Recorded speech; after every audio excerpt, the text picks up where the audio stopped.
Can I start, Mithali? Yes, Charmila, please. Yeah. Thank you so much. We would like to welcome you to the FOGSI ICOG online certificate course on MTP abortions and litigations, a must for every doctor. It will be conducted for 3 days, the 27th of April, 28th and 29th of April. We request that all of you join for all the 3 days and attend the pre-assessment and the post-assessment so that you get the certificate. I'm extremely happy to invite Dr. Lakshmi Srikande, the chairperson of the ICOG, who's doing such great academic work at the involvement of every FOGSian at every level, so that knowledge is disseminated for different subspecialties of this field. And we'd like to invite the convener for this certificate course, Dr. Richa Sharma, the chairperson of the MTP committee of FOGSI, as well as the co-conveners, Dr. Ranjana Khanna and Dr. Sheila Mane madam. And we would like to invite the coordinators as well as all the faculty who have joined today, as well as for the next 2 days. And every delegate who's joining and who's attending the course adds to the success of the ICOG programs. So we'd like to thank you for joining and welcome you to this program. I would like to first introduce Dr. Lakshmi Srikande, who does not need any introduction whatsoever, but it's a protocol that we do it because she is one of the stalwarts of FOGSI who's doing such great work for ICOG. Madam is the national corresponding editor, the Journal of Obstetrics and Gynaecology of Jogi. She has been the chairperson of so many committees of FOGSI as well as the different organizations of women's health. And she was the senior vice president of FOGSI in 2012, has been the president of the Menopause Society of Nagpur, president of the Nagpur OG Society, delivered so many orations and several guest lectures, had so many publications at national and international level.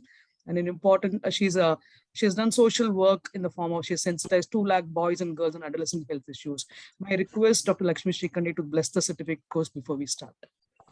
Thank you so much, Charmila, for your kind words.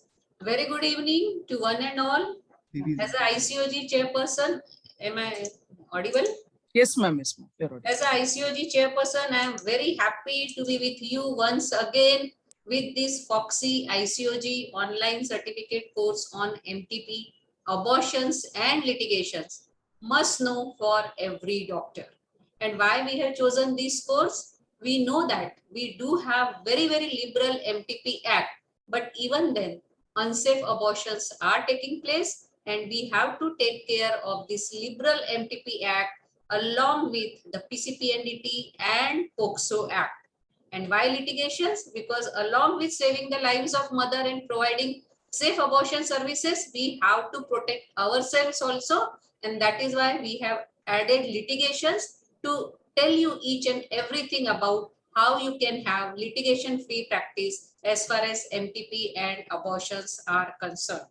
So I place on record my sincere thanks to our FOGSI President, Dr. Rishikesh Pai, Secretary General, Dr. Madhuri Patel, and all the FOGSI office bearers for their support, encouragement, and guidance. And I also appreciate the efforts of our ICOG Vice Chair, Dr. Parag Biniwale, Secretary, Dr. Ashok Kumar, our series convener for this online course, Dr. Charmila, and convener for this particular course, Dr. Richa Sharma, who have taken great pains to come out with this module for 3 days. I also welcome on behalf of ICOG, the co-conveners, Ranjana Khanna and Dr. Sheila Mane, along with the coordinators, Roma Yadav, Kruti Deriwal, and Anuradha Panda. So friends, we are here for 3 days. I know there are many questions as far as the certificate is concerned. Friends, ICOG is very liberal. The only criteria is that you should get 50% marks on all days in post-test exam. I mean, not exam, in your post-test. That is the criteria, and certificate will be issued to you within 2 weeks once the course is over. So please pay attention. Pre-test will be there on all the days and post-test also will be there, but we are not counting the marks of pre-test. It is the post-test which counts. So this is the format, and I take this opportunity to welcome all the speakers, chairpersons, and I wish to start the program at the earliest. So wish you all happy learning, and back to Charmila for further proceedings. Thank you so much, ma'am. And it's now my honor to introduce the convener for the day, Dr. Richa Sharma. Dr. Richa Sharma is at present the chairperson of the MTP committee of FOGSI. She's won several awards from AOGD and FOGSI. She's got almost 75 publications in national and international journals, and she's presented various papers in state and national conferences. She's been an invited faculty for various conferences and workshops. We know that she's a great academic person, and the way she's put the program also, we can see that it's done so much with dedication and commitment. May I request Dr. Richa Sharma to take over the proceedings, please? Thank you so much, Dr. Charmila Madam, for the introduction. And a very good evening and a warm welcome to all of you to the FOGSI ICOG online certificate course, which is on MTP, abortions and litigations, a must for every doctor. So as Dr. Lakshmi Madam and Dr. Charmila Madam has already said, it is a 3-day online certificate course. And it is for 4 hours, 4 to 8 p.m. And we have the pre-test and the post-test also. So for this, I'm extremely thankful to our FOGSI President, Dr. Rishikesh Pai sir, Secretary General, Dr. Madhuri Patel ma'am, and ICOG Chairperson, Dr. Lakshmi Shrikhande Madam, and Vice Chairperson, Dr. Parag Biniwale sir, for giving the opportunity to the FOGSI MTP committee. And I'm extremely thankful to the speech convener, Dr. Charmila Madam, and my co-conveners, Dr. Sheila Mane ma'am and Dr. Ranjana Khanna Madam. And also, I must appreciate the efforts of my coordinators, Dr. Homa Yadav for today, and another 2 days is Dr. Kruti and then Anuradha Panda. So now 3 days, we have divided the course in such a way that today, this is a day 1. So here we will be covering the laws and the methodology for induced abortions. So we will be covering medical methods as well as surgical methods. And we will be especially focusing on the MTP Act and the new amendments, then PCPNDT Act and the FOXO Act. And then after the session, we will have the elaborate discussion on all the topics which we have covered. And I request the speakers and the chairpersons to please keep on answering the questions in the chat box itself. And then please be present at the end of the session also, so that we can have the discussion. And at the end of today's session, we will have the post test. And this is about the today's thing, and day 2, that is tomorrow. So tomorrow we will be focusing mainly on the different types of abortions and ectopic pregnancies and their management part. And the most important attraction for tomorrow will be the consent taking, because there is always a dilemma in taking the consent in such cases. How to take the consent in a visually impaired woman, how to take a consent in a minors or other special category women. So that also will be touched upon tomorrow. And then the last day, that is a day 3. Now we will have the topics which will be focusing on the litigations which are associated with abortions and MTP, mainly for that. And we have very eminent faculty, speakers and chairpersons for all the 3 days. And I'm very sure they will do a justice for the topic, and they will give you a lot of information about it. And so with this small introduction, now I hand over to Dr. Charmila Madam again, and then we can have the pre-test session. I will just put up the prerequisite for the pre-test.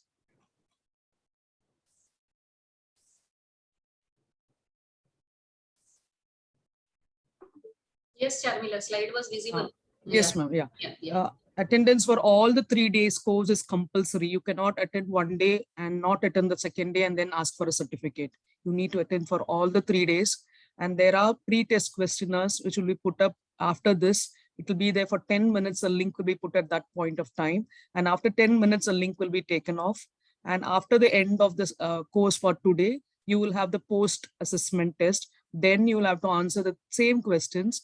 And you need to have a 50% pass for all the 3 days to get that certificate. So please remember to register yourself correctly, attend the course on all 3 days, and answer as much as possible, and then get that 50% pass, and you'll get that certificate. And I hope there will not be any queries regarding this, because if you don't attend for all the 3 days, you may not get it. So please attend for all the 3 days. Thank you so much. You can take over the academic part, Richa, now. Yeah, now we can start with the pre-test, I think. Yeah. Yeah, so Mitali, please share the link in the chat box for the pre-test and put the timer also. Yes, All delegates, please be alert and look it in your chat box. The link is already shared for the pretest. You just have to click the link and start answering your questions. Timer has also been started. You all have been given 10 minutes for this pretest. Meantime, we all will be in the silent mode so that there is no disturbance for you while giving pretest.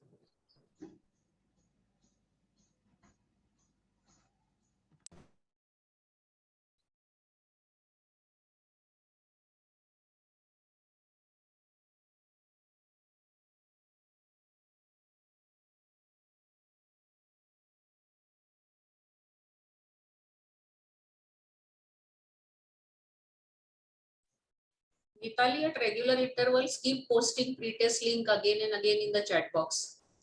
Yes, ma'am.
Neelam, we are keeping quiet so that there is no disturbance for pre-test. That is why there is no audio. Yeah.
Only 1 minute left.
Yes, Charmila, pre-test is over.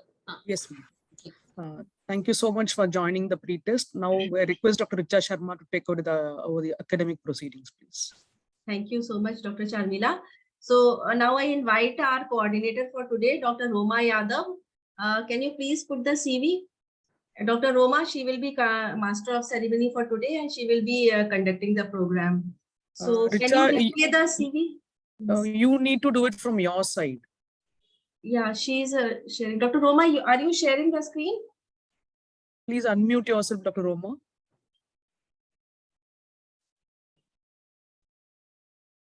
Is here. Series here. Yeah, actually, I'm sharing, ma'am. Yeah.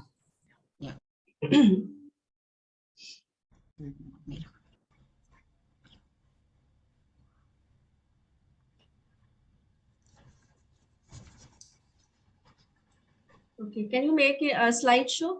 Yeah. Yeah. Is it So visible? Dr. Is it Yeah, visible? it is visible. Yeah. There are So Dr. Roma Yadav, she is a consultant gynecologist at Siddharth Memorial Maternity Center at Bhagalpur, Bihar. And she is a vice president of Bhagalpur Obstetric Gynae Society, and she is an active member of MTP committee FOGSI. Over to you, Dr. Roma. Before Roma speaks, I can see there are many responses in the chat box. Dear delegates, time given was only 10 minutes, and after 10 minutes, that link has been taken off. That is why you all are not able to submit anymore. Just chill. Don't be under tension because this pretest has got no marks.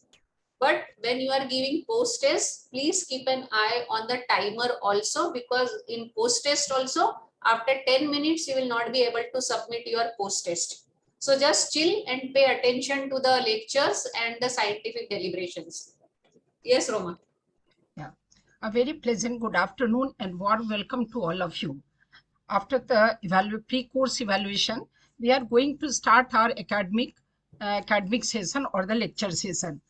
But before that, I would like to pay my regards to our President, Secretary General. All the co-hosts, please don't play with any buttons, and please don't play with the recording button. Yeah.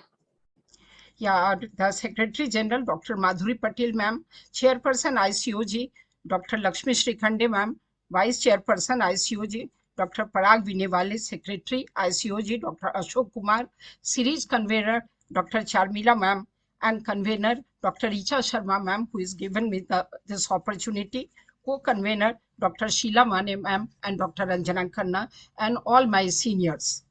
To start with the academic or teaching session, we have 9 lectures, which will be delivered by our brilliant speakers, for which I would like to invite our esteemed and learned chairpersons for this session. May I request Dr. Abha Rani Sinha Madam, Dr. Rekha Jha Madam, Dr. Ashish Kumar Mukhopadhyay Sir, and Dr. Manoj Chilani to please be present to chairing this session. Please play this CV of our chairpersons. Should I share, ma'am? You should share from your side. Yeah. Okay, ma'am. I will share.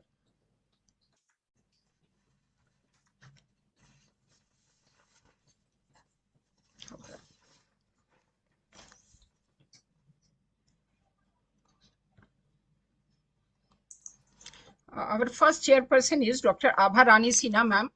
She is a professor of OBGY at Sri Krishna Memorial SKMCH, Muzaffarpur. And she is ICOG Governing Council member and President Patna OBGY, also was the President of Patna OBGY Society. She is the Master Trainer of FOGSI MOP, and she has a special interest in high risk pregnancy. I would like to welcome Dr. Abha Rani Sinha, ma'am. The next CVO is of Dr. Rekha Jha, ma'am, who is the president of our society, that is Bhagalpur Obs and Gynae Society, and also she is the coordinator of East Zone coordinator of PSC committee. She is the organizing chairperson of 9th AOG SBJ, which has been held in our place.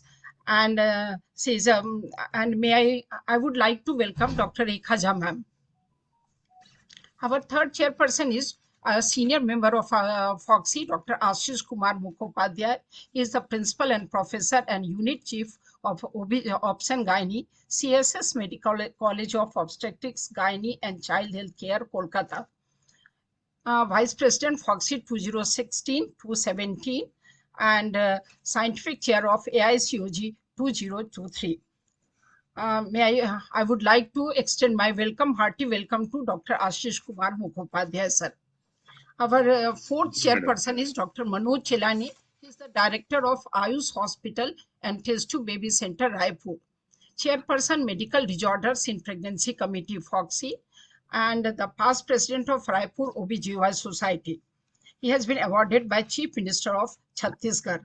May I request Dr. Manoj Chilani sir to be present, and I would like, on behalf of ICOG, this certificate course, I would like to extend my heartiest welcome to all our chairpersons.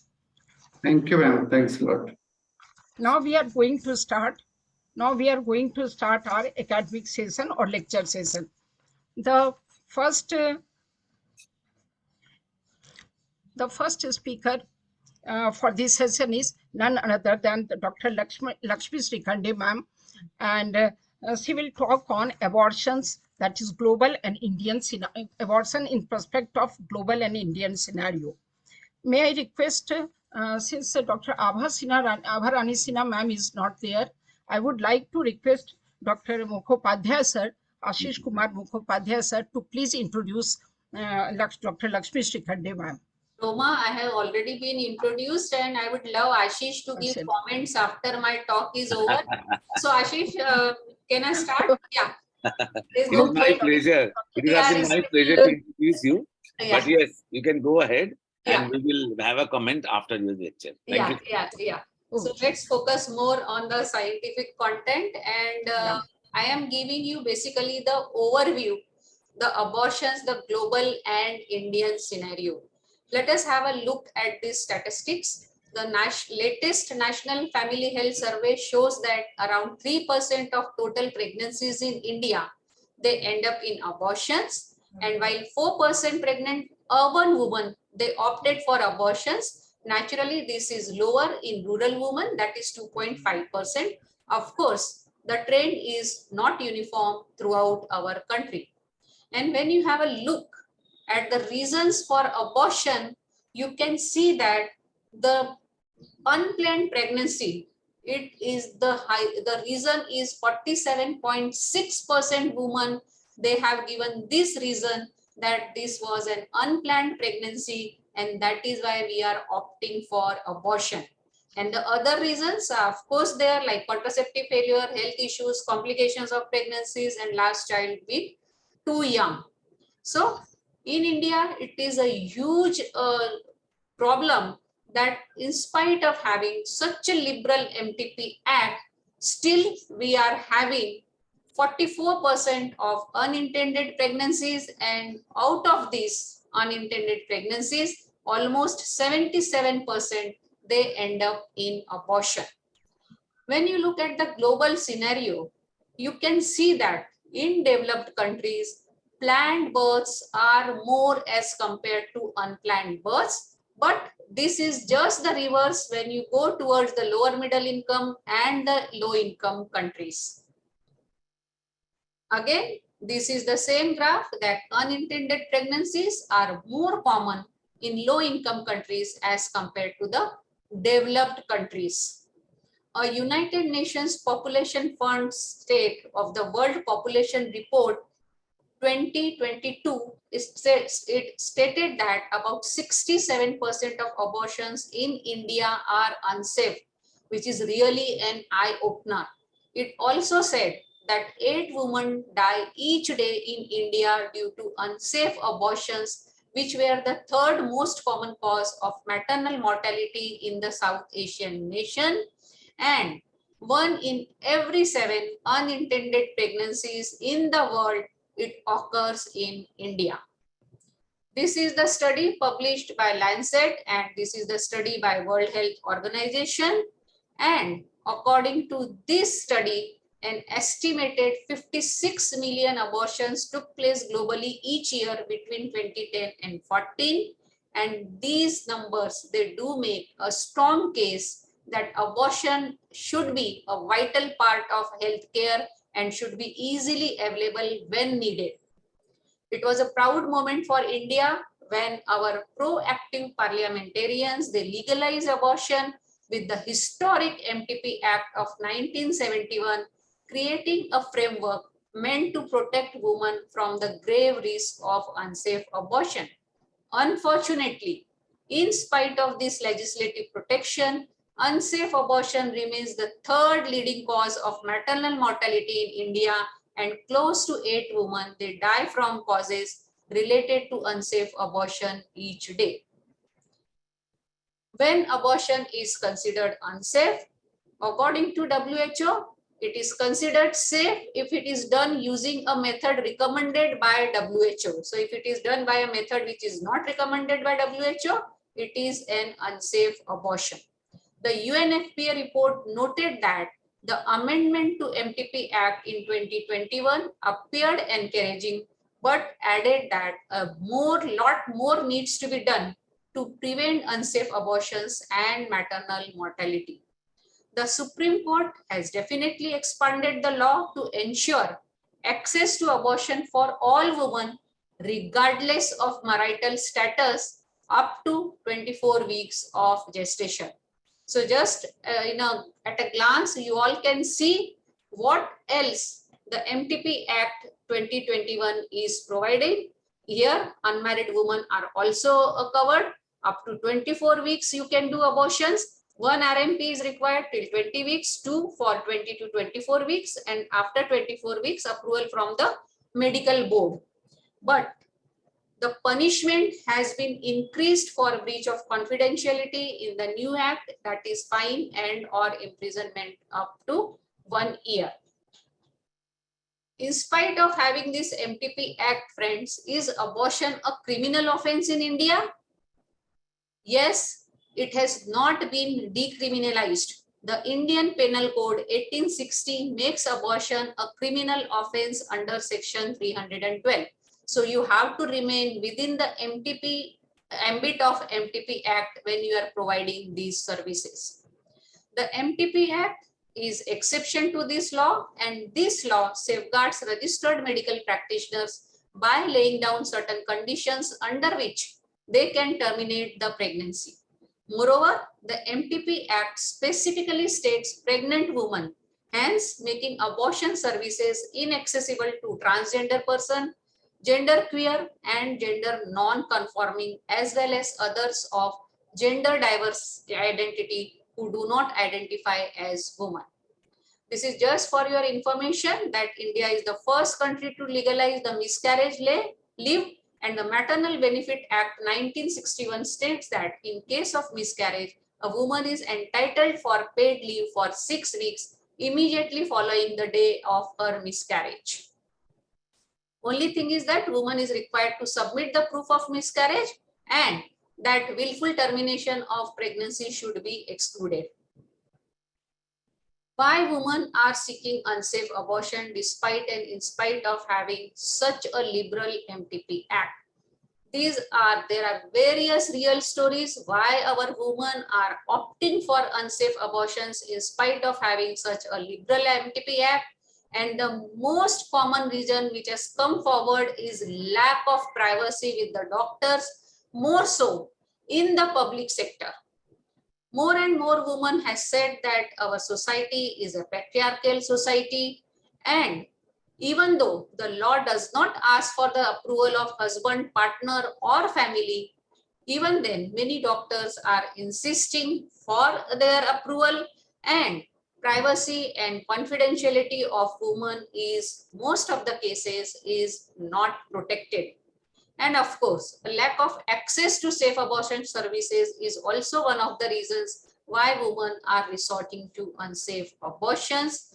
According to this national survey, it shows that 20% of these abortions, they take place in public hospitals, but more and more abortions to the tune of 52% are taking place in private sector.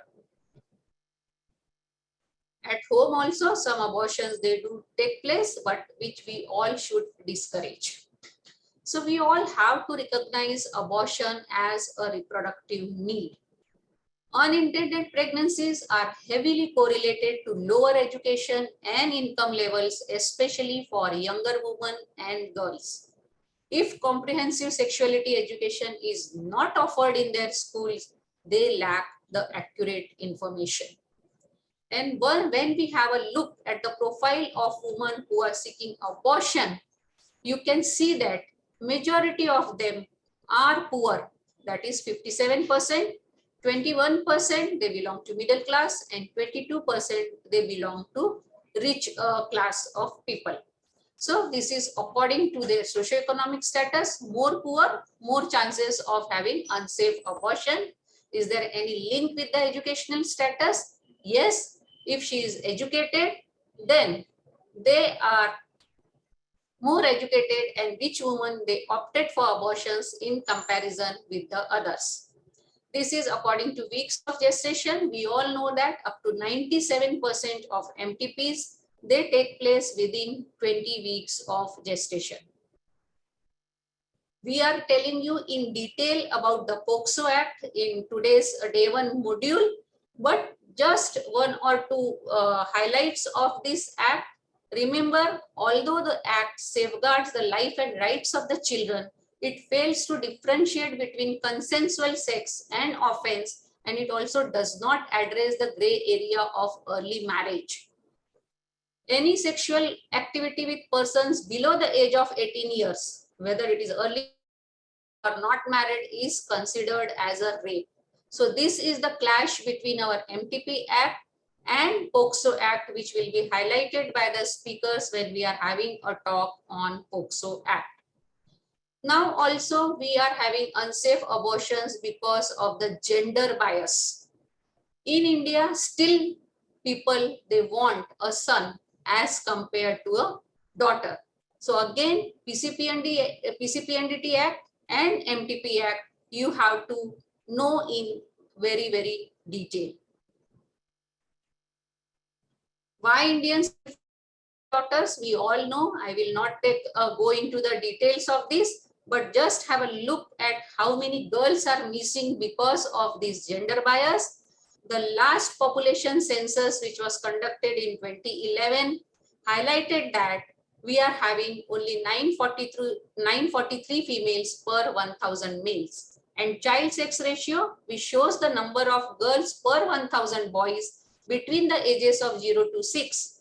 It was even worse, with just 918 girls per every 1,000 boys. So whenever we are saying that we are providing MTP services, please see to it that it should not be a gender bias, that is, we should not do any sex determination. What was the impact of COVID-19 pandemic on access to safe abortion services? We all know the second wave was really horrible, and as a fallout of this lockdown, 20 million couples in the country were deprived from availing contraceptive services and from terminating unintended pregnancies. Therefore, the telemedicine and telehealth, it was introduced during COVID pandemic, and this telemedicine, it did provide a great relief. Public sector provision of abortion has several challenges when you are providing telemedicine, when you are not providing telemedicine, because public sector is still having lack of trained staff, equipment and supplies, and most of the times they don't provide the non-judgmental care. So telemedicine for abortion can not only help address these gaps in the public sector provision of safe abortion, but can also serve as a viable choice even when quality services are available. So that is why now the government is also thinking towards providing telemedicine as far as safe abortion services are concerned. So friends, the take-home message from my talk on this overview is that we are very lucky to have a liberal MTP Act, but there are some overlap or some friction between this liberal MTP Act, POCSO Act and PCPNDT Act. And we have to know all the acts in great detail so that we don't misuse and abuse our MTP Act. So thank you so much for your patient hearing. No woman can call herself free until she can choose consciously whether she will or will not be a mother. But this is a long way to go, especially in our Indian context. And that is why we are having more and more of unintended pregnancies and unsafe abortions still occurring in our country. So thank you so much for your patient hearing. Now back to Ashish for his comments.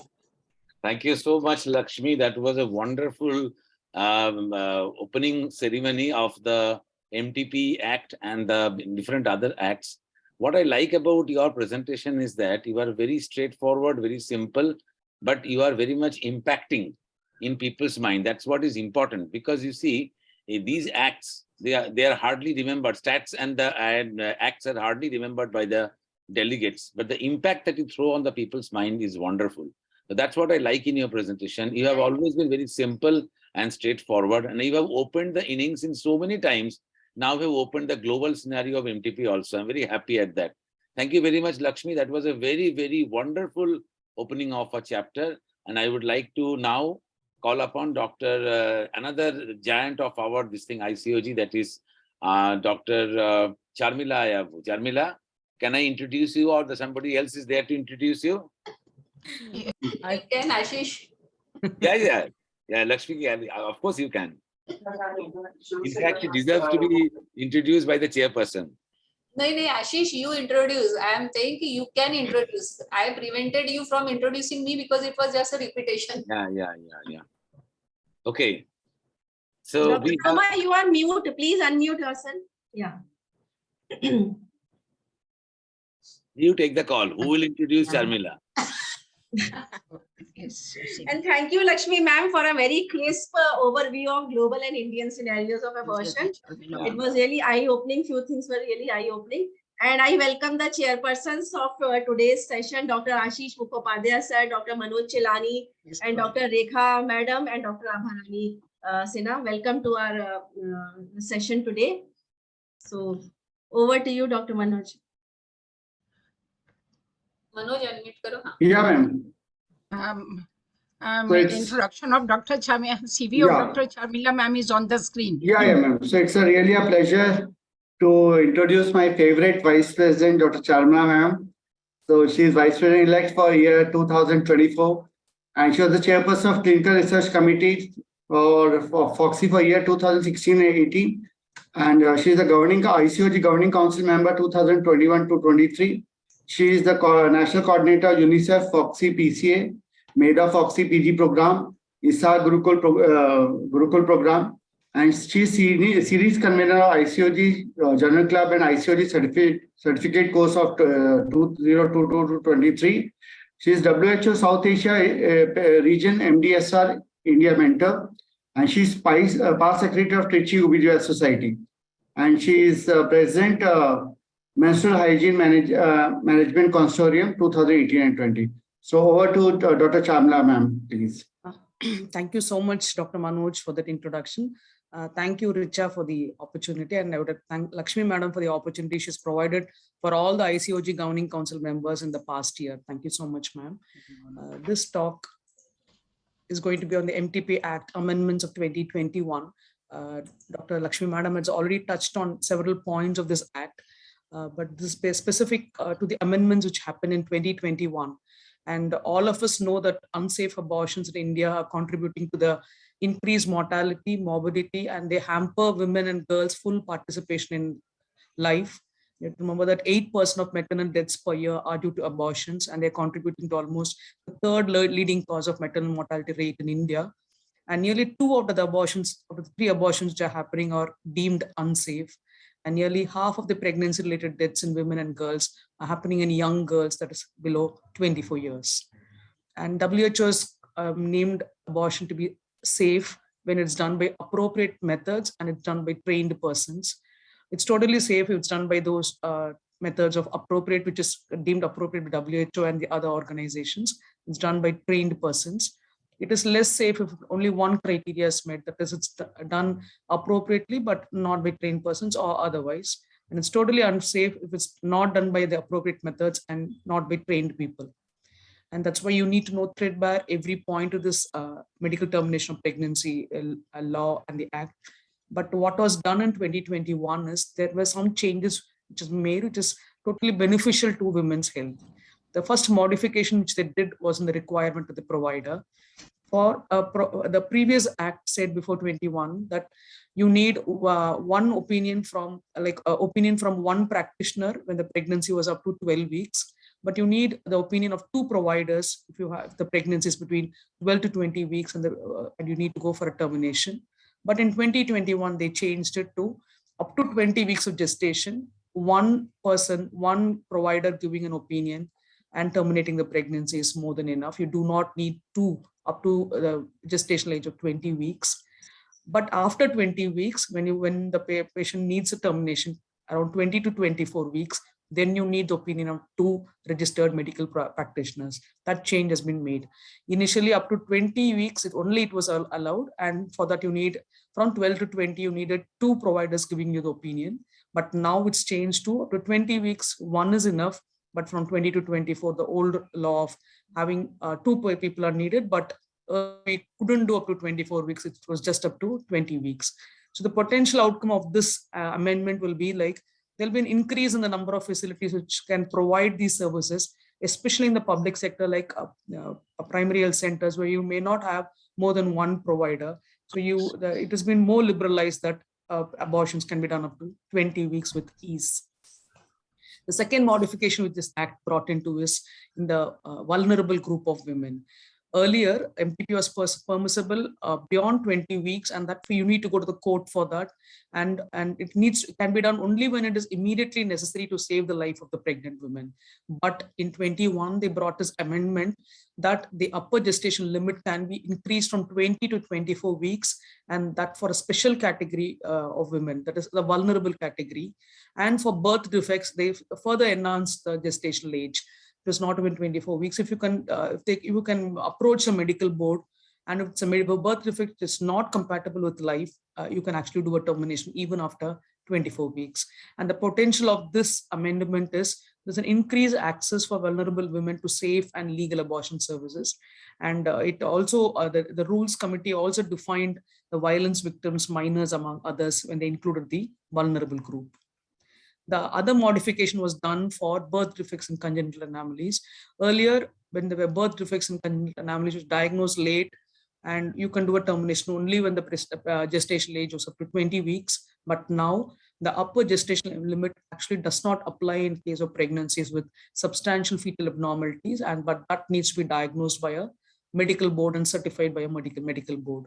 And this will increase access to safe and legal abortion services, who often seek service late beyond the legal limit for termination of pregnancies when the anomalies are diagnosed late and they're quite substantial that it can cause problem to the baby when it's born.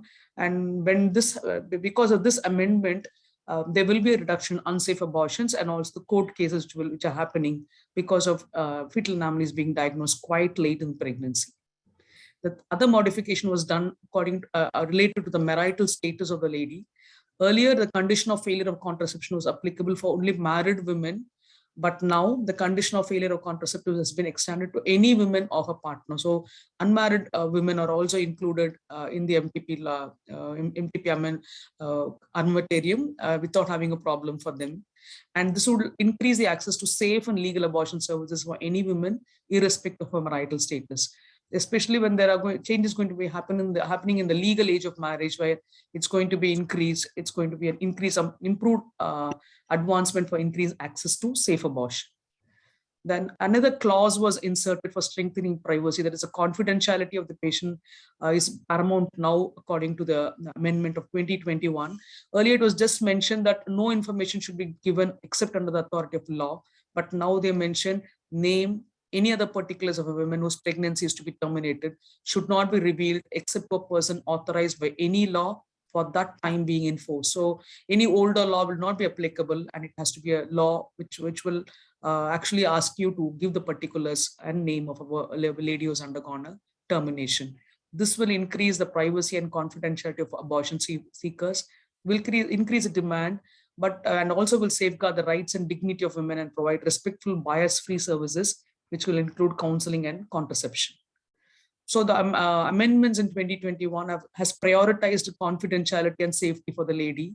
And you should not provide these information to any person unless you're authorized by law, which is applicable at that time in force. And the ground of failure of contraception has been extended to women and her partner. So you need not have only married women or men coming for abortions.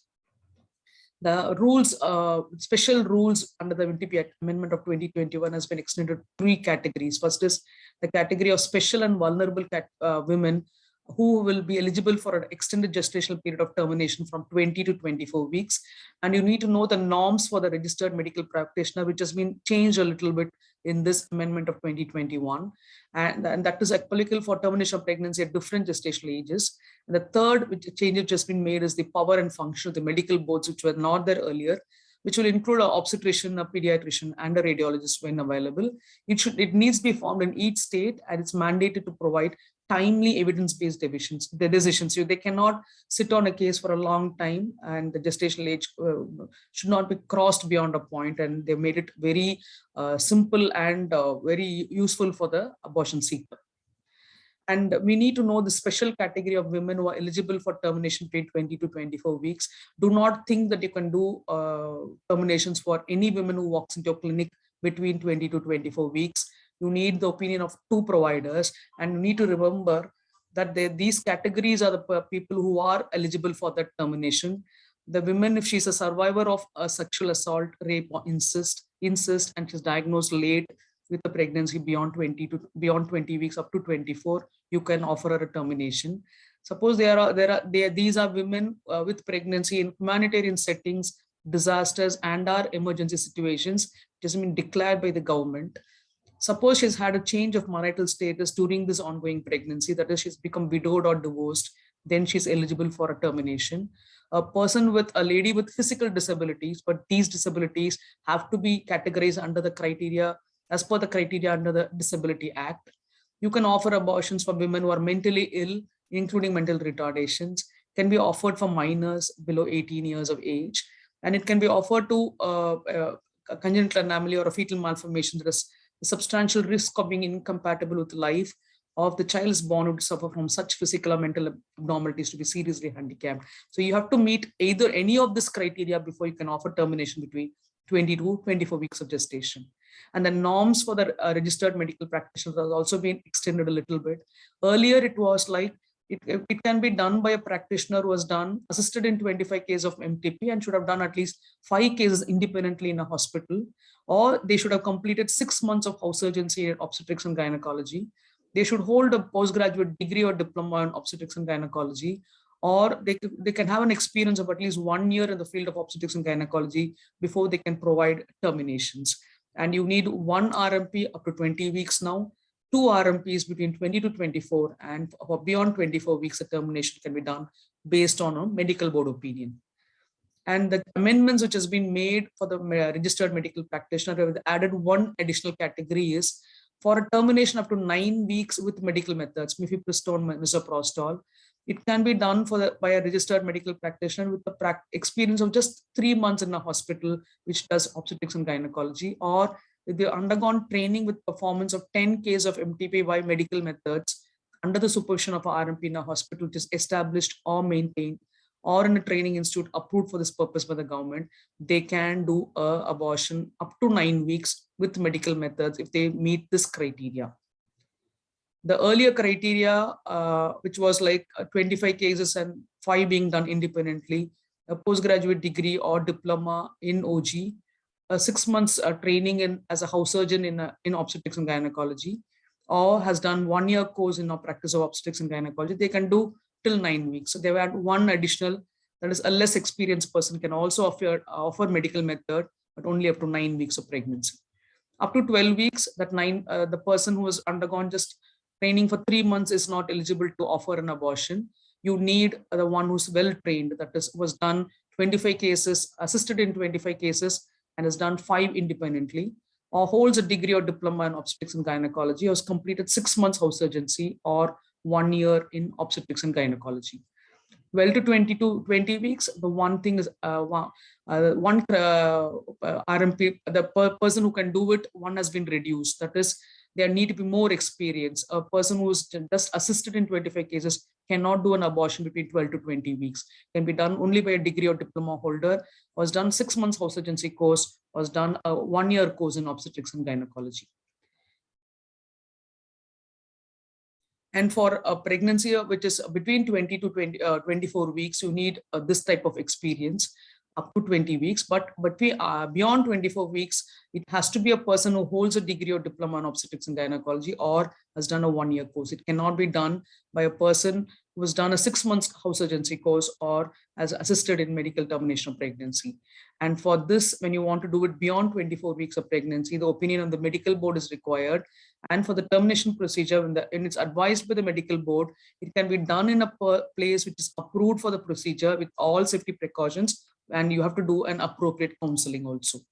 And how does the medical board is composed? It's composed with a gynecologist, a pediatrician, and a radiologist or a sonologist. The members will be the members of the medical boards.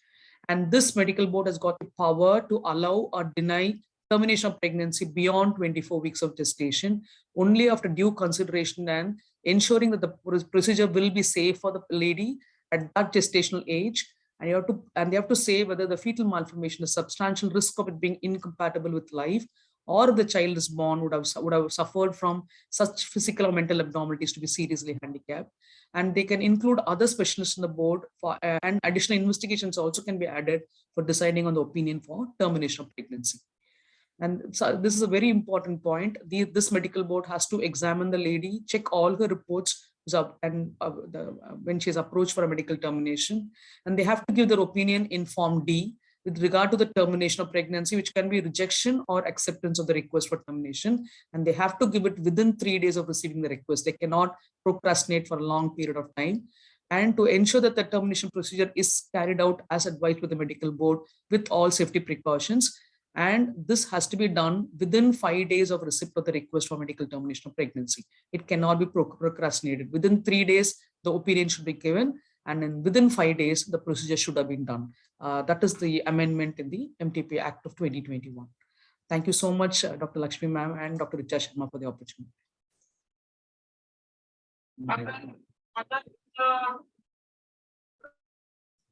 Thank you, Dr. Charmila, for the wonderful presentation. It was very crisp and to the point. And there are so many questions. They are asking the same thing about the medical board. So I just want to say that majority of the states and majority of the places of medical boards have been constituted and they have been notified. So what you have to do is to find the nearest medical board in your place or state, and then you have to then you have to send the patient for more than 24 weeks having the anomalies for the permission. Over to you, Dr. Roma. Yeah, thank you very much, ma'am. We will have a discussion session between 6:55 to 7:30 p.m. and all the speakers and the chairpersons will be there for their expert comments and also the answer to the questions in the chat box. Our third speaker for this session is Dr. Ajay Mane, and who will speak on PCPNDT Act, record and maintenance. May I request Dr. Rekha Jha ma'am to please introduce Dr. Ajay Mane sir. Dr. Rekha Jha ma'am. Thank you, Roma. Yes, welcome, Dr. Ajay Mane. Rekha madam, good afternoon. We can skip this. We'll save time.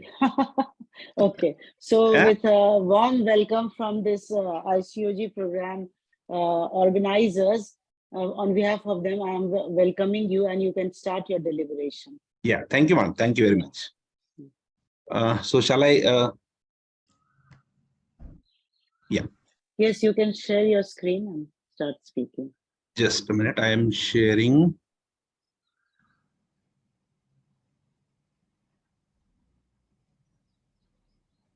Just tell me, is it seen in full screen mode? Yes, now it is seen. Is it okay? Yeah. Yes, thank you. Thank you very much. At the outset, I must convey my gratitude to Dr. Rishikesh Pai sir, President, Dr. Lakshmi Srikande ma'am, who is the Chairperson ICOG, Dr. Parag Biniwale, Vice Chairperson ICOG, belated happy birthday Parag Bhai, and Madhuri Patil ma'am, Secretary General FOGSI, then Ashok Kumar sir, Secretary ICOG, my dear sister Charmila Ayyav ma'am, who is the series convener, and my second sister, who is very near and dear to all of us, Dr. Richa Sharma, who is the convener of ICOG in this series. Dr. Ranjana Khanna ma'am, co-convener, Dr. Sheila Mane ma'am, co-convener, my beloved teacher, Dr. Ashish Mukhopadhyay sir, though he has not given me any proper teaching, but he is my mentor, so I call him again always a teacher. And Manoj Bhai, who is my younger brother, thank you, being chairperson, Avarani Sinha and Rekha Jha. Thank you very much. Now we'll move on to PCPNDT law, documentation and record keeping.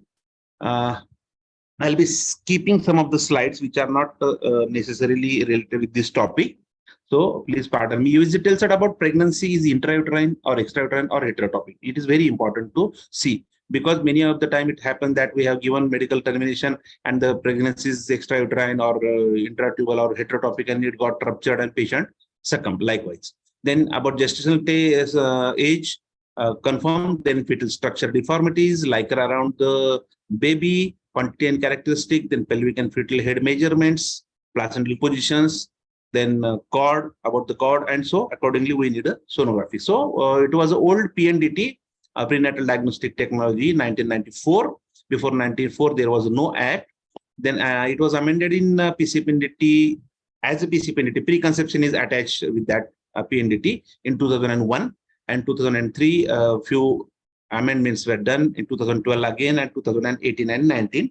Many amendments done. So what is the major documentation or record keeping in PCPNDT? That is Form A, B, C, D, E, F, and GH. Form A is application, which we give to the approved authority. B is the certificate issued by them, which is to be displayed in the waiting area. And one more copy has to be displayed near the machine. It is the rule in Maharashtra, but it is not given in law, but it has to be displayed in the waiting. That is mandatory. Form C is the reason for refusal of the granting renewal of the center. Form D is genetic counseling center, that is IVF centers, all ART centers. Form E is for genetic laboratory, who plays with the chromosomes and they give chromosomal study reports. For them, Form E is there. Form F is for routine genetic clinics, all ultrasound, invasive, non-invasive, imaging centers, MRI, CT scan. Section A, B, C, D. A is detail, and I'll be telling you details. Form G is consent for invasive procedures, amniocentesis or coronary biopsy. There we need this Form G, invasive procedures. And Form H is a record where the register is kept by the authorities, where everything is included. Ajay Mane, Charmila Ayavu, Manoj Chelani, Ashish Mukhopadhyay, all centers where are included in that, and everything is detail is given there. Then further move 9.1 register. It is a section 9.1, but it is a 5-column register. Many government authorities take it as a 9-column register. Then referral chit or self-referral.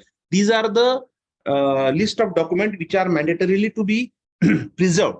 If you fail in one of the list, you are at fault by the law, and you are at discretion of the authorities. Okay. Consent of patient is must. Declaration by patient and doctor is must. Then USG report copy, you must keep one copy, maybe a soft copy, and printout is must in Maharashtra. The law is also given. Then certificate, display boards, PCPNDT Act copy must be available in your waiting area. Then code of conduct is a simple page where how to behave is given. Now Maharashtra has given 5-6 pages and which is to be followed in national wise. Now they are taking that. To do or not to do for authorities and for the center owners. Likewise, they have given a very beautiful code of conduct. So it is to be made available in the waiting area. Then inspection report copy. If the person asks or the person do not ask, inspection report copy is to be given to the owner of the center. Fine. So this is a very serious issue. Do not make any changes on your own in the format of any legal forms. It is a breach of law. They are to be reproduced as they are given in the stat. Okay. So many of the agencies, they are giving us printed registers and consents and declarations and all whatnot, but they have made some changes. They are not acceptable by law. Okay. What is the process of registration? 25,000 for only sonography center, 35,000 for the ART plus sonography center to be given. Then Form B is permission, C is rejection. Appropriate authority has to give within a stipulated period. Registration renewal is to be given 30 days before expiry, because after 5 years you need to renew your term. And keep a copy. Whatever document you give to the approved authority, take a receipt from them and keep it with you. Because if they say you do not give the copy, then what is your proof? So the received copy is your proof. So 30 days before expiry of the registration, you need to apply, and within 70 days they have to give you either yes or no. If no, reasons. If yes, you are granted. And if they don't communicate with you within 70 days, then it is deemed to be renewed. What are the requisites of certificate display boards and specifications in the USG center? The certificate is given in A4 size. It is to be displayed. If a supplement is given, because maybe 10 sonologists are attached with the centers, there is no space for the 10 person's name in the first certificate. So it is a supplement given. So both should be displayed in the area of the waiting area. Okay? Display board, they have not given any specific display boards size, but it should be around 3 by 2 feet, on which the punishment is given, the provision and the law in English and the local language. It should be written over there. A helpline number and the website address, they are mandatory things over that. Okay. How much time the record should be preserved? 2 years, unless and until any litigations. And if the litigations are there, it is up to the end of the litigation. Can appropriate authority search for inspect any center at any time? Yes, they can come and inspect at any time. Okay. What is self-referral? Patient from self-consulting and not the patient comes on our patient. Yes, I'm here and kindly do the sonography. No, that is not self-referral. The gynecologist and the sonologist, the person who is examining the patient and the person who is doing the sonography are the same. Then it becomes a self-referral. Okay, and referral must be printed letterhead of the doctor, not on the letterhead of the registration or the sonography center. Many of the centers, they have given the address and map everything to the gynecologist or the referring doctors, and they just write the patient's name, diagnosis, and send it. That is not accepted. The referral letter must be on your letterhead. Okay, maybe handwritten, maybe printed, but it must be on your letterhead. That is mandatory. Can a owner demand inspection report copy? Yes, it is mandatory to give for the inspectors to give the inspection copy. What is the change in place, machine or doctor? Is it payable? And what documentation we need? Okay, it is not payable. It is free. Change in machine, change in place, and change in doctor is absolutely free. Appropriate authority cannot charge for them, but mandatorily it should be informed to the appropriate authority before 30 days. In certain cases, if the sonologist suddenly leaves your center and gives the notice of 1 day, then within 7 days of his leaving the center, you must inform. You must inform and have a receipt with you. Having received is a must for every documentation. Okay. That is, we have completed this. Can we move USG machine in the same premises? We'll skip this. What about the mobile medical unit? Yeah, in mobile medical unit, you need to display the registration, machine details, number of machines in vehicle, and number of the machine number. In your center, if you are having 2 machines, the center number will be same, but the machine registration number will be changed. One will be having 1, 2, 3, 4. Second will be having 1, 2, 3, 4, 5. Likewise, the number will be different, but the center number will be same. Okay, these are the cases pending 53,000, 57,000, whatnot. Now they have increased. It is 2017. How to sell a machine? Unless and until 2003, they have made amendment. Unless and until it is registered with the appropriate authority, no one can sell and buy the machine. Okay. Then scrapping in 2019, sorry, 18, they have made amendment. Scrapping, there are too many machines which are pending, which was very initial 25 years back, 20 years back, very small machines. What to do with them? Now they have given the option that kindly send the machine to the appropriate authority of your local authority and hand it over to them and get a received letter from them. Dr. Ajay Mane has given his old machine for the scrapping, and that's all. You are free. Then the headache is of appropriate authority. They are dismantling or whatever, but the received is must. Can obstetrician perform level 1, level 2? Yes. For all patient undergoing scan, to whom to fill form F? It is very important document where all cases took place. For whom we should fill form F?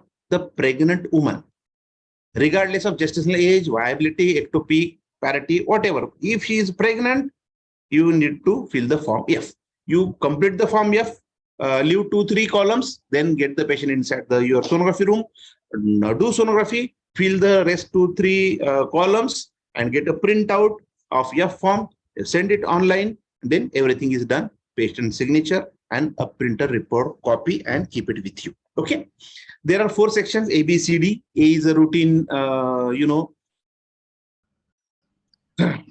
8-point, mostly demographic. Name, age, sex, address, person, everything. Then section B, the age is very important, because many of the cases I have seen that the patient says, what is the age? 18 years.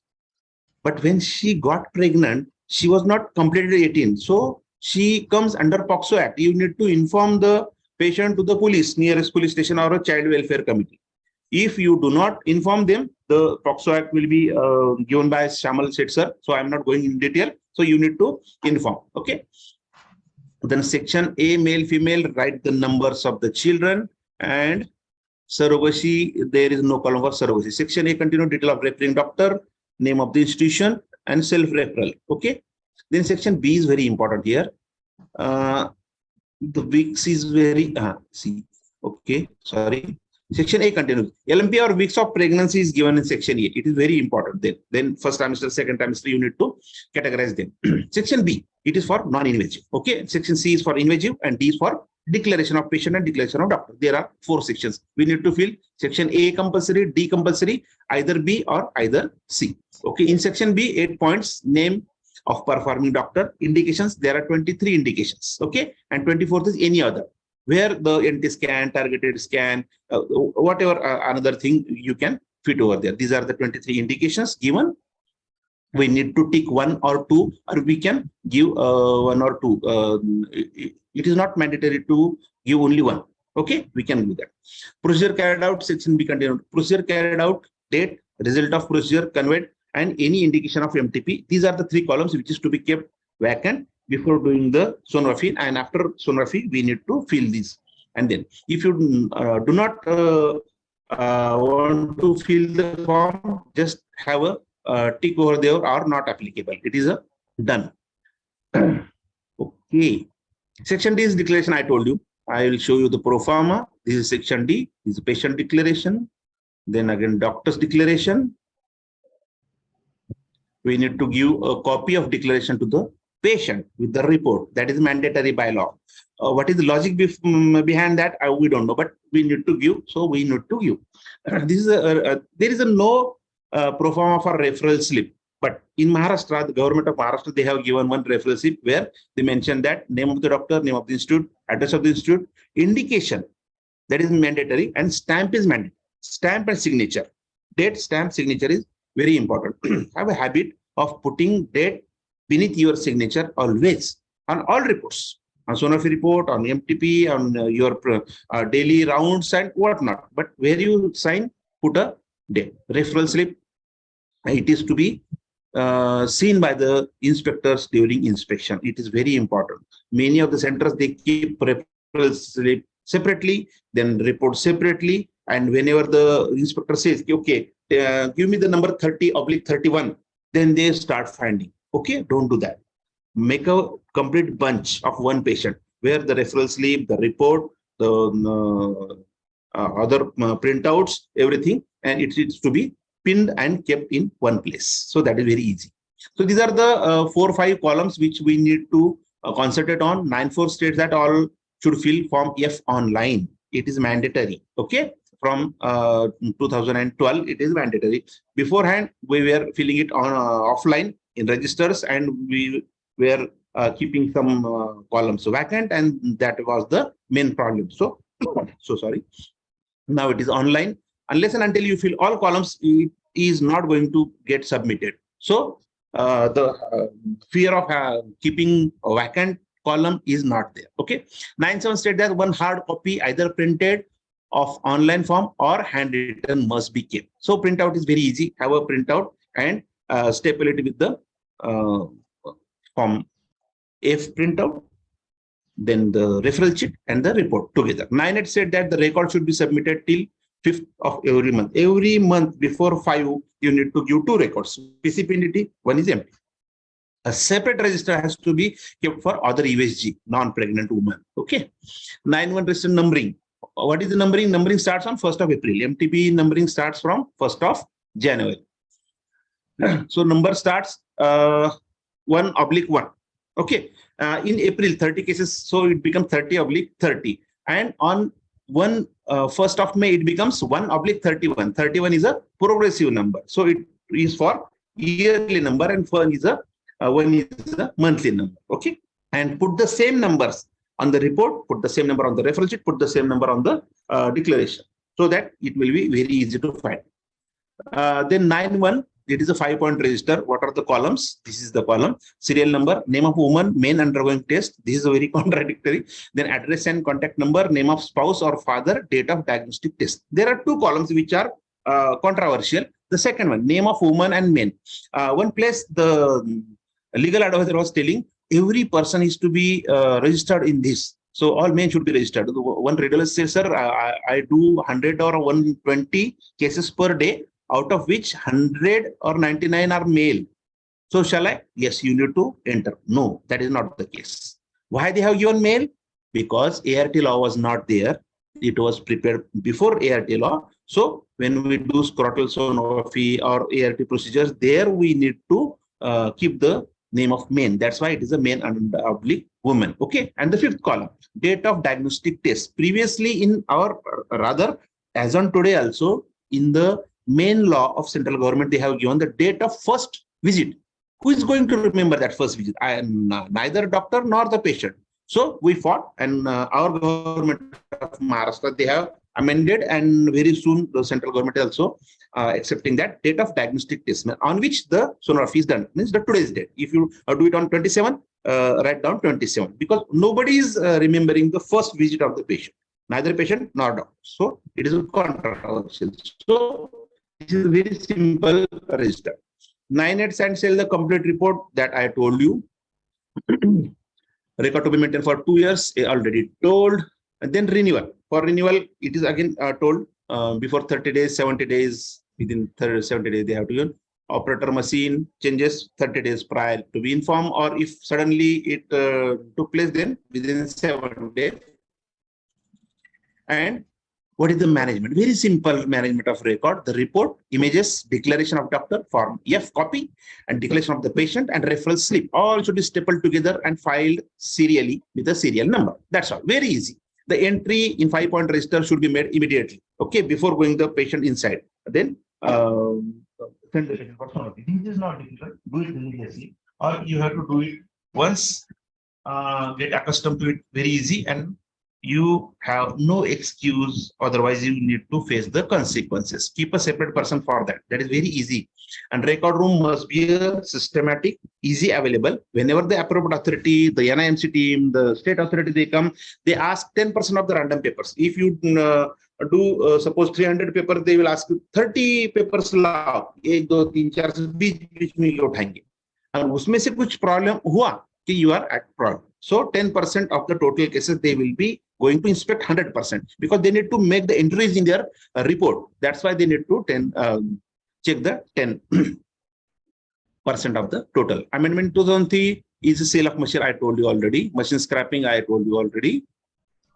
Visit by appropriate authority, I told you. Local authority, the state, the national, and NIMC. Anybody may come at any moment without any information, but first time for the registration, if they are coming for the inspection, they need to inform you that on such and such date we are coming. Otherwise, they can come at any moment, not after 6 or 7 o'clock. रात को 12 बजे आए तो उनको खोल के नहीं दिखाना है, उनको सीधा सीधा इधर ह्यूमन राइट कमीशन को फोन करना है उनको, ठीक है ना, वो घर पे जाएंगे. I am not threatening, but this is the your visit. NIMC visit can take place any time. Good relation with appropriate authorities. This contains more management of human relations. Be always good friends of appropriate authority. Don't have a quarrel with them. Do not be in fight mode with them. Give them respect which they do. Because they are also doctors. So give them respect and take the respect. And now the condition has changed. Now they have gone under various trainings. So now they know what to do or what to see and where to keep the columns and the everything. In 2012, they have made a high work. We stopped that, but we skip this penalties and everything. So there's a difference between PCP and MTP. I'm not going into the detail. So see, this is the things given by government. I'll post it. It is very easy and very good for both, for appropriate authorities and for the centers also to do, not do. So what is the solution for that? One of my good friend have sent this from Malaysia. This is the sonography machine. This is the probe. It fits in your pocket, so nobody can see. And the black ships are taking disadvantage of this. So we must tell the appropriate about the black ships, and we are good doctors. We are ethical doctors. Kindly help the nation, because these are the such great ladies we have. And if needed, I'm always there. This is my name, phone number, and this email ID. And women empowerment in Israel. I always show this photo for taken gun for herself and her boy, but Dr. Captain Deepak Shekhar Chitri has taken gun for nation, stays of her unit, and she is at China Glacier. Salute to them. Salute to these women, the MPW who has worked and given 200 2 billion injections and doses. See, she's sitting in a Kachakaran. And thank you. Why they can stay together? Why can't we? So stay together, help everybody. And thank you. Thank you, Richa ma'am. Thank you, Lakshmi ma'am. And thank you, Roma ma'am. Ajay, it was a well-delivered talk. There are many queries, and I'm really surprised that we are having so many queries on PCPNDT Act. So please answer all their queries in the chat box itself. 100%. 100%. We have already derailed. So Richa, Roma, please save time, and I request all the speakers to please stick to their time. And without wasting much time, please invite the next speaker. And Ajay, please answer all the Yes, ma'am. Done. Thank you, dear. Thank you. Thank you. Thank you, Ajay sir, for the very crisp talk. Thank you so much. Now we are switching over to the next session. Next session, the speaker for this session is Dr. Shyamal Seth. Let's introduce them in 2 lines. Everyone knows they are very well known. He will talk on No need to waste time by gynecologist perspective. More time for scientific deliberations and interactions. Okay, ma'am. May I request Dr. Ashish Mukhopadhyay, sir, the CV of Dr. Shyamal Seth is on the screen. It will be my privilege and pleasure to welcome my dear friend Shyamal Seth. He's a very well-known medical legal specialist in Bengal and a very good friend of mine. He has been a visiting consultant practicing gynecologist at Kolkata, and he's a very good medical legal advisor. He doesn't charge a single paisa for any advice. He's a visiting specialist of the famous hospitals in Kolkata also. And he's a managing committee member of the office bearers of the Bengal Gynaecological Society for the last 13 years. He has been the honorary secretary of the society 15 to 16 and the chairperson of the MTP committee of FOGSI 2015 to 17, during which period he has done exemplary job and traversed from west to east, from north to south with equal amount of energy and enthusiasm. He was organizing secretary of Endocrine 2017 and vice president Bengal OBGYN Society. So with that note, I welcome Dr. Shyamal. She is a very well-known, and the most important thing is his to note is his clarity of thoughts and his expressibility. Welcome, Shyamal. The stage is yours. Thank you very much, Professor Ashish Mukhopadhyay. And thanks to everybody. I'm just sharing my screen. Dr. Abha, it seems there is problem at your end because audio is very good at our end. Just check your internet. Yes, Dr. Shyamal. Yes, I am.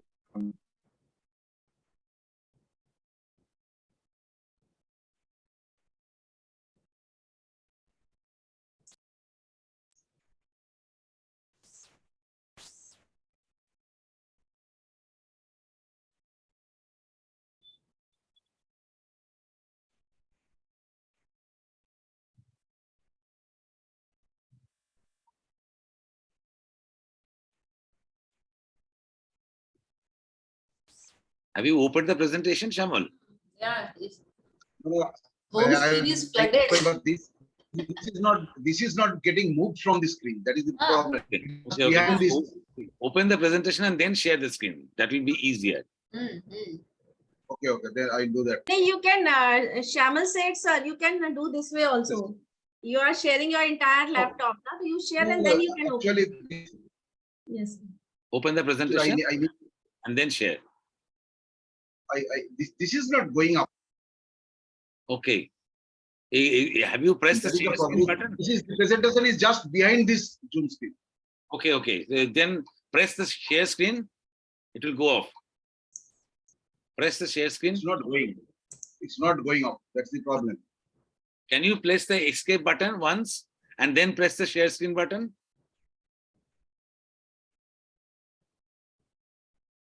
Escape and then share screen. Is it happening? Not happening. I don't know what's the problem. See, the share screen button is coming here.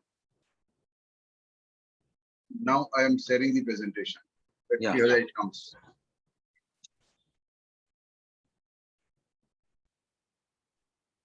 Sir, please close your presentation in your computer. Just close your presentation. Whatever is open, now just close it once. Yeah, you. Okay, now you share. It's visible now? No, not visible.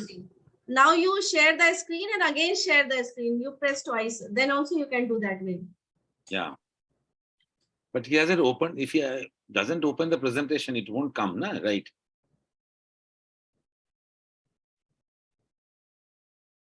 Me? Dr. Shamal, can we start with Richa and the backend team will help you with your presentation? Mitali can help her. Yeah, Mitali, Jignesh. Problem. I can't find what is Yes, the ma'am. problem.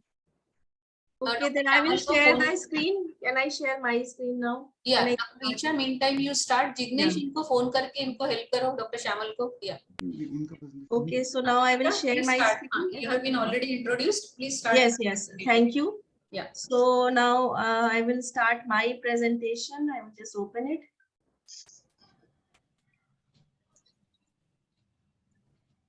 Yes. It's Okay, visible. so my screen is visible, I assume. Yes, Okay. yes. So Yes. once again, a very good evening and welcome all of you to this online certificate course. So now I will be covering MTP documentation and how to get the site approved for MTP. Now this is a very, very important topic because now if there is a failure of proper documentations, there will be a 1 year of imprisonment and 1,000 rupees of fine also can be there. And if your site is not approved and if you do MTP, then also you are liable for 2 to 7 years of imprisonment. So it is very, very important. So now this documentation, now we have to fill the 4 types of forms. That is consent form, registered medical practitioner opinion form, then monthly reporting form, and form 3, that is the admission register. Now these are the 4 types of the form. Please mute others. Yeah, so these are the 4 types of forms which we have to fill. Now, MTP means we are terminating a normally localized pregnancy. So we don't have to fill the form if we are doing incomplete abortion evacuation or a missed abortion or the ectopic gestation. MTP means we are terminating a normally localized and the live pregnancy. So in that case only we have to fill these 4 types of forms. And these has to be filled either you are doing MTP by medical method, that is MMA, or you are doing by surgical evacuation, or you are doing first trimester MTP, second trimester, or now even beyond 24 weeks, whatever method and whatever trimester, you have to fill these 4 types of documents, which are very, very important. So now consent form, now this is the consent form format. Now here, now for the MTP, the consent of the patient who is more than 18 years, she can give the consent for her MTP, and the consent of the husband or any other relative is not at all required as per law. But if the patient is less than 18 years, or if she is a minor girl, or she is a mentally ill patient, so in that case, guardian will have to give the consent, and guardian can be any person, need not be the blood relative, any person who is taking care of that woman. So they have to sign, and then place we have to put the signature here, and this here the guardian will sign or put the thumb impression, whatever. So this is the format. Now these are forms which I am going to share with you all today. This has been given by the Ministry of Health and Family Welfare, and they have the standard format. Now this is the RMP opinion form. So now we all know that only one registered medical practitioner opinion is needed till 20 weeks. So this is the format of form 1 we have to fill if we are doing MTP till 20 weeks. So now the details of the one registered medical practitioner has to be written here. Then the patient's details has to be written. Then the sign of the registered medical practitioner has to be put here. Now this is the first half of the form, and right side this is the second half of the form. So here 5 categories are already listed. So you have to choose whichever is most appropriate. And now the 5th one, it has been amended. Dr. Charmila madam has already told us. Now the contraception failure, which was covering married women, now it will cover unmarried women also. So we have to choose whichever category they fall in, and then signature of RMP has to be put here. So this is the format of form 1 for MTP till 20 weeks. Now this is the new form which has been introduced after the amendment. This is called form E. Now this form we have to fill when we are doing MTP between 20 to 24 weeks. So during this period, we require the opinion of 2 registered medical practitioners. So the details of 2 RMP has to be filled here. Then we write the details of the patient, and then we have to choose whichever category is most appropriate for this patient. So the gestational upper limit, it is increased to 24 weeks in only 7 category of the women. So we have to be very clear about these 7 categories, and contraception failure does not come at all here. So if you see all the 7 categories, the survivor of assault, sexual assault, rape, incest, minors, then if they have become a widow or divorced, mentally ill or physically challenged patients, or congenital anomalies. So these are the conditions which has to be which are entitled for MTP between 20 to 24 weeks. Then you have to assign a particular serial number to each and every patient. Now, what is the serial number? I will be telling in the next slide. So this serial number is very, very important, and we have to assign the serial number to all the patients. Then 2 registered medical practitioners you have to sign here, and this is about the Form E when we are doing the MTP between 20 to 24 weeks. Now, this is the format for the Form D. Now, this medical board approval or denial has to be given in this format. This is the form, and medical board will take the decision regarding the congenital anomalies after 24 weeks only. So if you have a patient who have had a sexual assault and she has come after 24 weeks, medical board cannot take any decision. The patient has to file a writ petition. So medical board is entitled only to take the decision regard to GCA after 24 weeks. Now this is the format, and the medical board, they have to give their decision within 3 days of receiving the request. Now this is another very important form. This is called Form 2. It is the monthly reporting form. Now, wherein the last month or the previous month entries you have to send to the district authorities. So here, this is the new form, and because there are slight changes are also there. So here you have to clearly write the name of your state and the hospital and which month and the year you are submitting the entries. Then you have to write, all the columns are self-explanatory and they are very clear. So up to 9 weeks, how many total number of MTPs you have done, then up to 12 weeks total number, and then 20, 24 weeks and beyond 24 weeks. This has been added after the amendment. So this you have to write. Then religion of the woman also has to be mentioned. Total number of women in different religion who had undergone MTP, you have to write that. Then after MTP, what contraception they have chosen, that also you have to write. The total number of the women who had undergone sterilization or IUCD insertion. And the 2 new things which has been added is oral contraceptive pill or the injectable and others. So total number you have to write. And then the indications also has to be written, that is up to 20 weeks.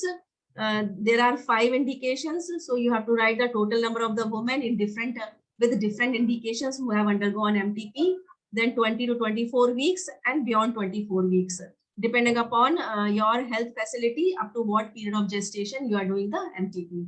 So we have to send this details to the district authorities every month, and preferably within first week of every month. Then the family planning unit in charge or the head of the hospital or the owner, they have to sign here, put the stamp and the date and send the entries. Now, this is the Form 3. This is the called as an admission register. Now, this is a very, very important register. Now, initially, this register had 14 columns. But after amendment, there are now 16 columns are there. 2 new columns have been added. And this register, you have to start with every year.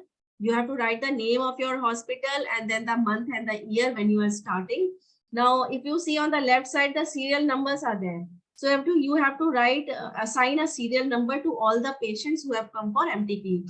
Then you have to write the date of the admission, name of the patient, wife or a daughter, then a period of gestation, indications, then who has given the opinion and who has done the MTP. We have to write the names clearly. Then the 2 new columns which have been added now is the method of MTP. Whether it was a vacuum aspiration, manual or electric, we have to mention clearly. Whether you have done medical method or any other abortion, you have to mention that procedure clearly. And post-abortion contraception also, it is a new one which has been added. That also you have to mention what patient has chosen.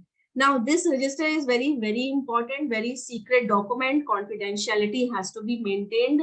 And you have to keep this register for at least 5 years. After 5 years, no one can ask you about this register, but till then you have to keep under the custody.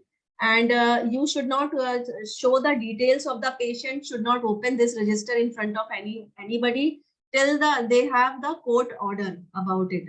So this is that confidential, and we have to maintain the confidentiality.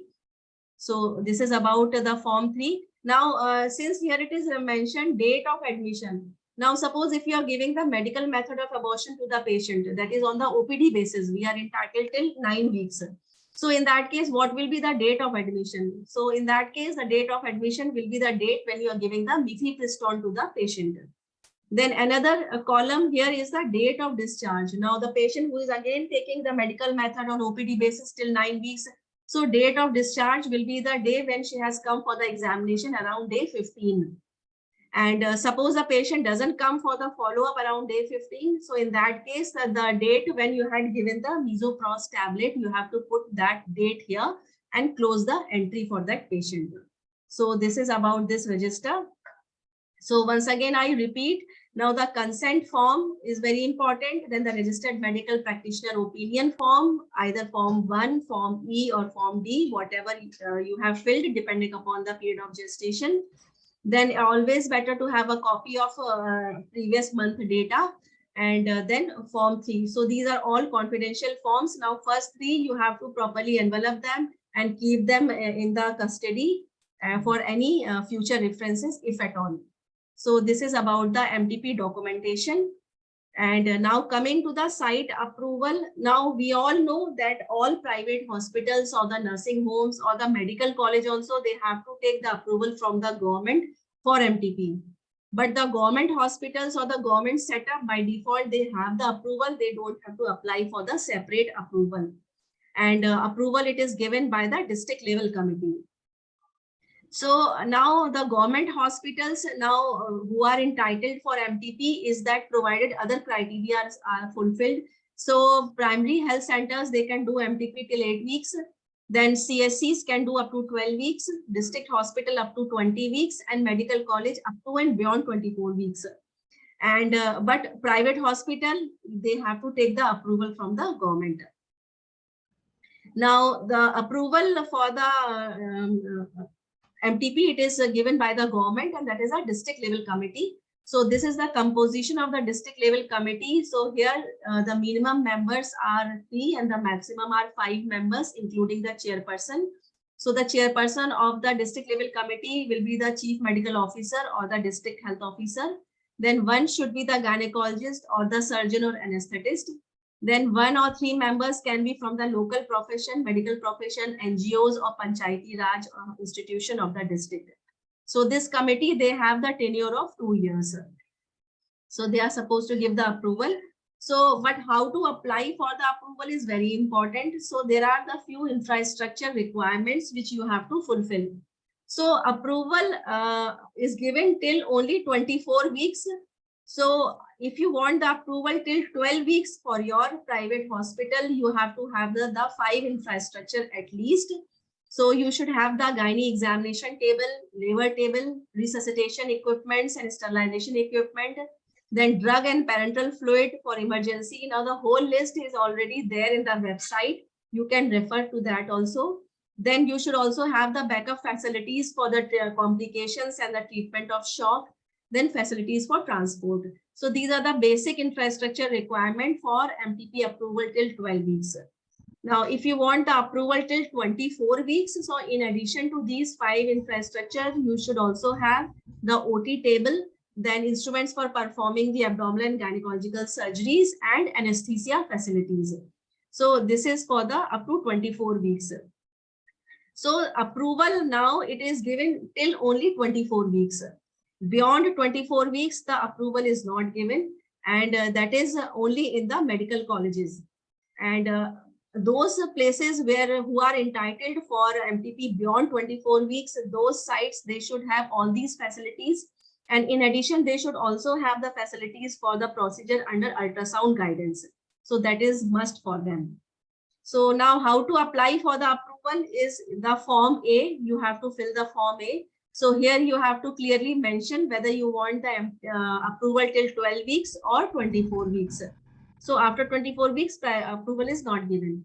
Then name of your place and then the full address you have to write. You have to choose the category, whether it is category A up to 12 weeks or category B, which is up to 24 weeks. And then the place and the date you have to write. And then the head of the hospital or the owner has to sign here. Now, this form should also have some basic certificates also.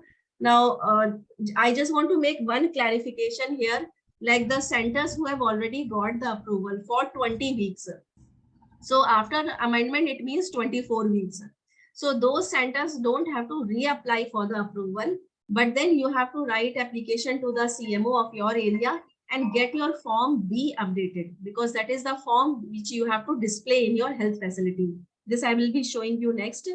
So apart from the form A, you also have to attach certain documents, that is the hospital registration certificates, the owner's photo, then registered medical practitioner degree, diploma, or if it is a MBBS doctor, then the specified training which is required as per the MTP Act also has to be attached. Then anesthetist degree and the registration certificate should be there.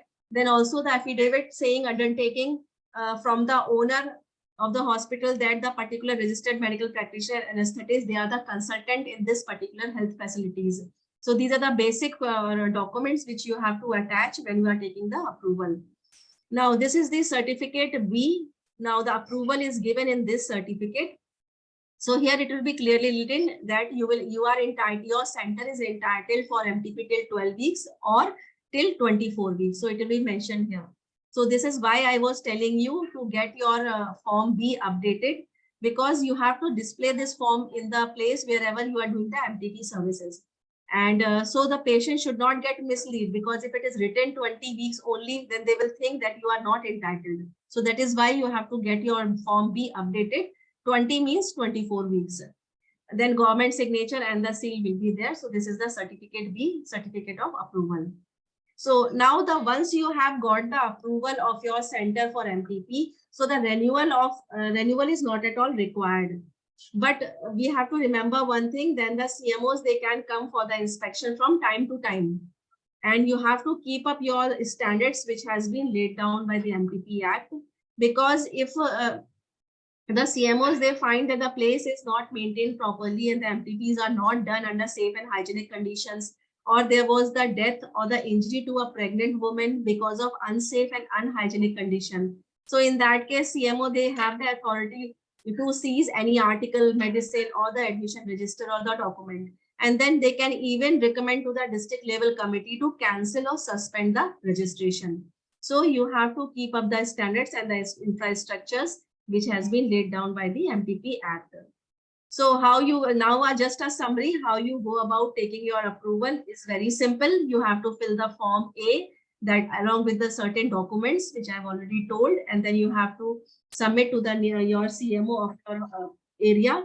And then once they receive the application, then they come for the inspection. Preferably they come within 2 months of receiving the application. And if they find any deficiency in the place, then they give you time to correct that deficiency also. But if everything is fine, or once you have corrected the deficiency also, they come for inspection. And if they are satisfied that everything has been updated as per the law, then they will recommend to the district level committee to give you the approval. And then district level committee members, they have the meeting, and then the issue of the certificate on form B will be given to you. So this is about the MTP documentation and how to get your centers approved for MTP. So why I am giving so much of importance to documentation and approval is, we know the punishments are there. MTP is a very simple procedure, but then it is governed by the Act. And so if we deviate the slightest from the Act, means rigorous imprisonment from 2 to 7 years and even beyond also. So we have to follow the law, which have all the points which has been laid down by the procedure. So thank you so much. And now I hand over to Dr. Shyamal Seth, sir. Are you ready with your presentation, sir? Dr. Shyamal? Yes. Yeah, please start. And meanwhile, Richa, you can answer all the queries. Yeah, I will answer all the questions. Yes, Dr. Shyamal, please start. Yeah.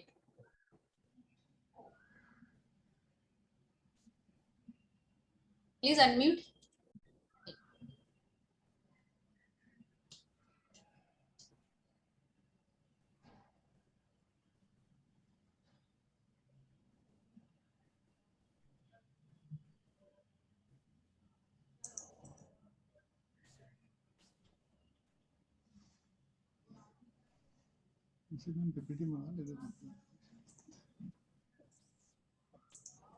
I am having problem.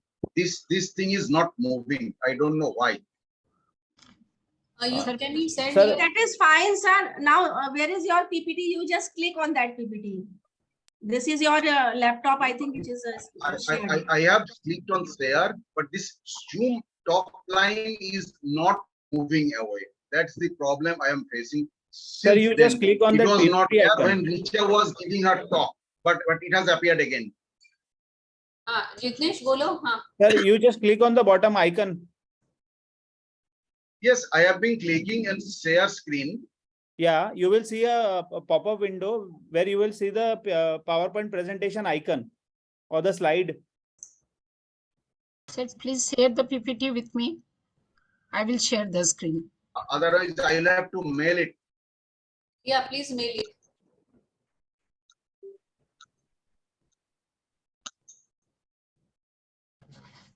This screen is not moving, and this is causing the problem. I think share screen is the problem. You mail to anyone of us. I believe now And it is going to happen. Richa ma'am, can we switch over to Yeah, next session? please start with Dr. Ranu's Yeah. presentation. Meantime, yeah. Yeah. Roma? Our next. By the way, Lakshmi madam, I have answered all the queries asked by the delegates. Thank you, Ajay. There were so Yeah. many queries. I Thank know. you so much. I have answered everything. Thank you, madam. Thank you We very are, much. Ashish sir. Now we are switching over to next session. Is this visible And, now? Is this visible? No, we can't see. You mail to any one of us. Okay. We will do it the next. This is not visible. No. Shyamal sir, please send me your presentation on WhatsApp. I will share. Yeah, meantime, we will start with Dr. I can- Ranu. Roma, please Sir, invite I Dr. can Ranu. also Yeah. share. Please send it to me. I will share it, sir. Roma, invite Dr. Okay. Ranu. Yeah. We are now We switching have over another to query the. for you, Dr. We Shalini are Mishra. switching over to the next session, and the for this next session, the speaker is Dr. Ranu Singh. She will tell on case selection, pre and post MTP counseling. May I request Dr. Abha Rani Sinha ma'am to please introduce Dr. Ranu Singh. Abha Rani Sinha ma'am, Yes. are you there? Yes, thank you, Dr. Roma. It's my privilege and pleasure to introduce Dr. Ranu Singh. She has been my colleague for many years. She is working in the Department of Obstetrics and Gynaecology, Patna Medical College, Patna, Bihar. And she has been the nodal officer for PPIUCD. She has got a lot of achievements in family welfare programs. She is nodal officer for Pradhan Mantri Surakshit Matritva Yojana, HIV/AIDS, master trainer for IPAS. She has done a lot of work for adolescent health with comprehensive abortion care, and she has been the member of executive committee of Patna Obs and Gynae Society. She is also an active member of MTP committee, FOGSI.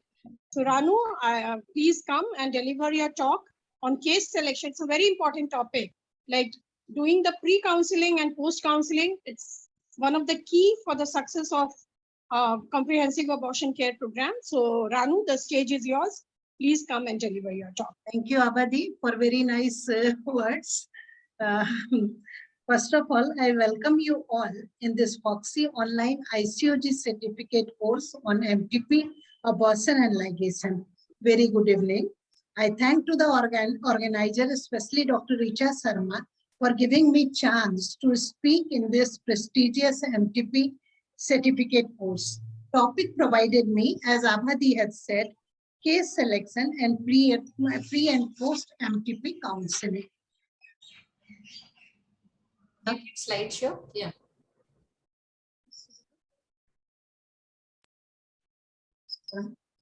Ranu, make it full screen.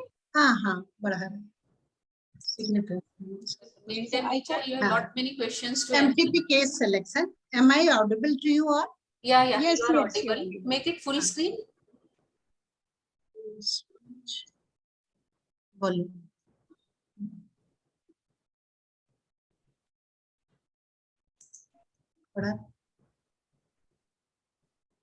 MTP case selection is very important. Okay, let her speak. We all can see. Yeah, please, Ranu, go ahead. Go ahead, Ranu, go ahead. Ranu, ठीक है Abadi. MTP case selection is very important. Clinical assessment for suitability to undergo termination of pregnancy is critical to avoid complications while providing abortion services. The assessment helps to identify the women who needs referral for the procedure at a higher level of facility, which is better equipped and can handle complications, if any. Clinical assessment provides information about confirmation of pregnancy, exact period of gestation, women's general health condition, associated gynecological disorders and infection, associated medical problems. So, significance to properly evaluate the women's health status, to identify the pre-existing medical surgical conditions, to help the women in deciding from the available options of abortion technology and contraception, and to take necessary steps to manage pre-existing medical surgical conditions. So 4 components of clinical assessment. First is detailed history. Second one is general physical examination. Third one is pelvic examination. And fourth one is investigation. But we should keep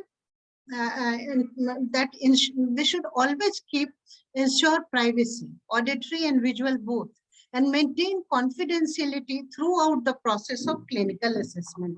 As such, detailed history, personal details, age, religion, and address, menstrual history, we should ask her about her LMP, length and duration of cycle, flow, it is excessive or normal, obstetrical history, parity, live births, abortions, induced or spontaneous, about previous cesarean section, if any, last childbirth or last abortion, history of any interference or drugs taken during this pregnancy to attempt termination. Contraceptive history is also very important.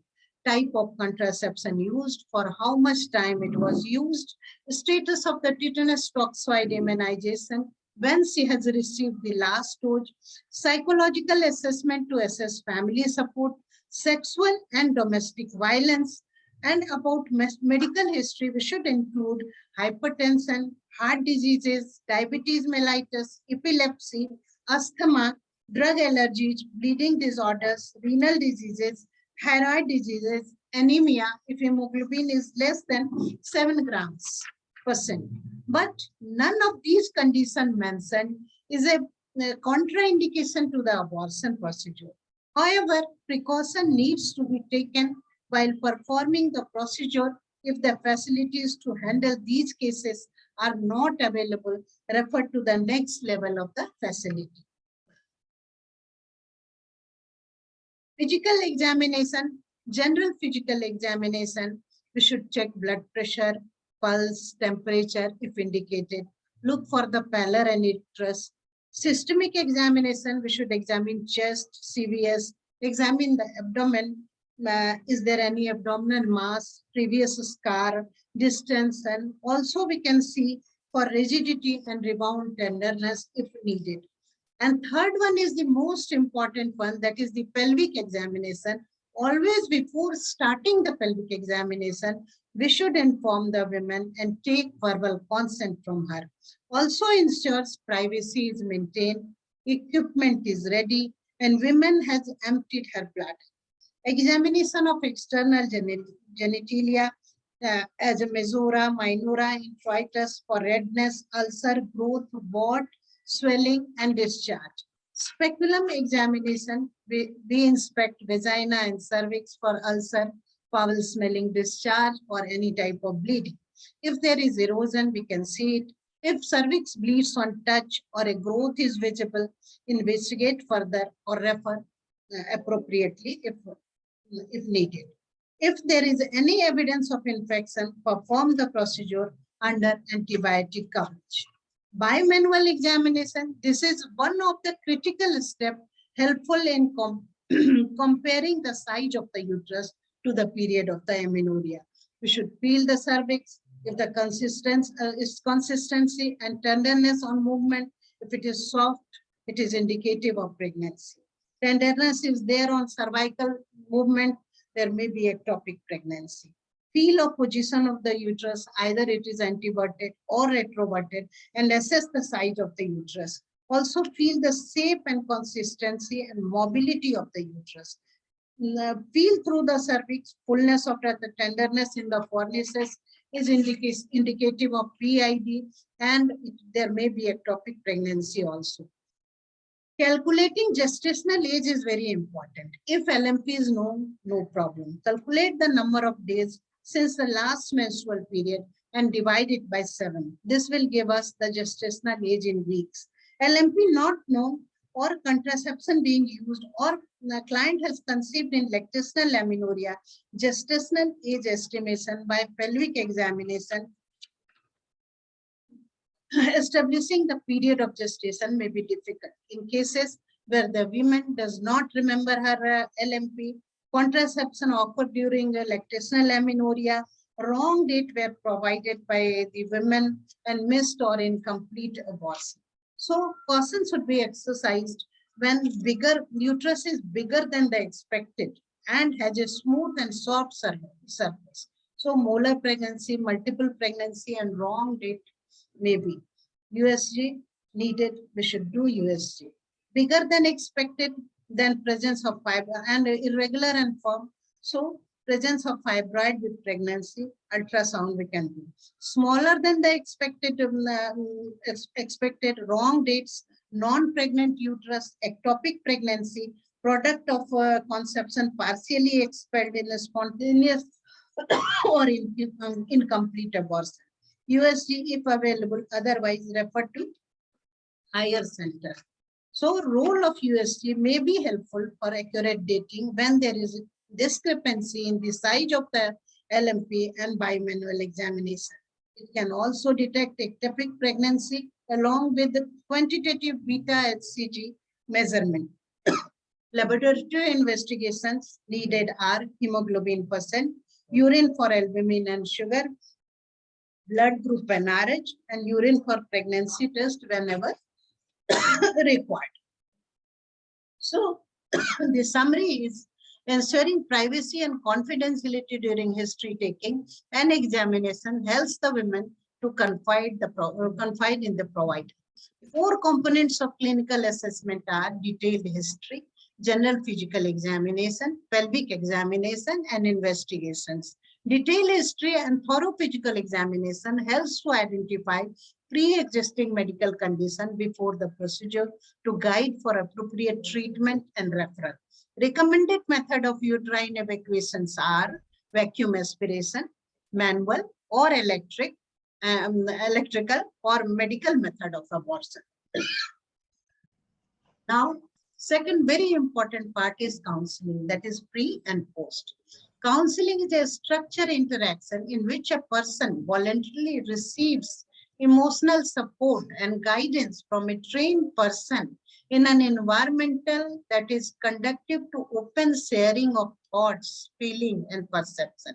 Every woman who seeks CSE services must be offered counseling. Providers, nursing staffs, paramedical staffs, and counselor where available may be appropriately trained to offer abortion-related counseling services. Counseling is an integral part of comprehensive abortion services and is an important to help her to decide whether to use a temporary or permanent method of contraception to avoid another unwanted pregnancy. Wherever possible, the spouse must be counseled. So pre-procedure counseling. Pre-procedure counseling is very important for the following reason. It helps the women to decide about the termination of pregnancy. It helps the women to choose the method of termination. It ensures that the consent for the procedure is given after receiving complete information about the procedure and understanding its implication. It helps the women to adopt contraceptive method after the procedure. But this ensures the privacy and confidentiality are maintained during this counseling. Be non-judgmental while interacting with the women and the sensitivity of her need. Establish rapport with the women and gain her confidence, as abortion is a very sensitive issue. Make the women feel comfortable mentally as well as physically. Identify the reason for the termination of pregnancy by asking relevant questions related to her personal, social, family, and medical history, and the past use of contraceptive method.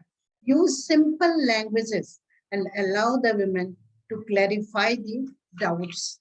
If she has made up her mind for termination of pregnancy, assess her for CAC services. If found eligible for MTP, explain to her in a simple language. Help the women to sign the consent. Discuss various contraceptive methods, including their advantages and disadvantages and the side effects.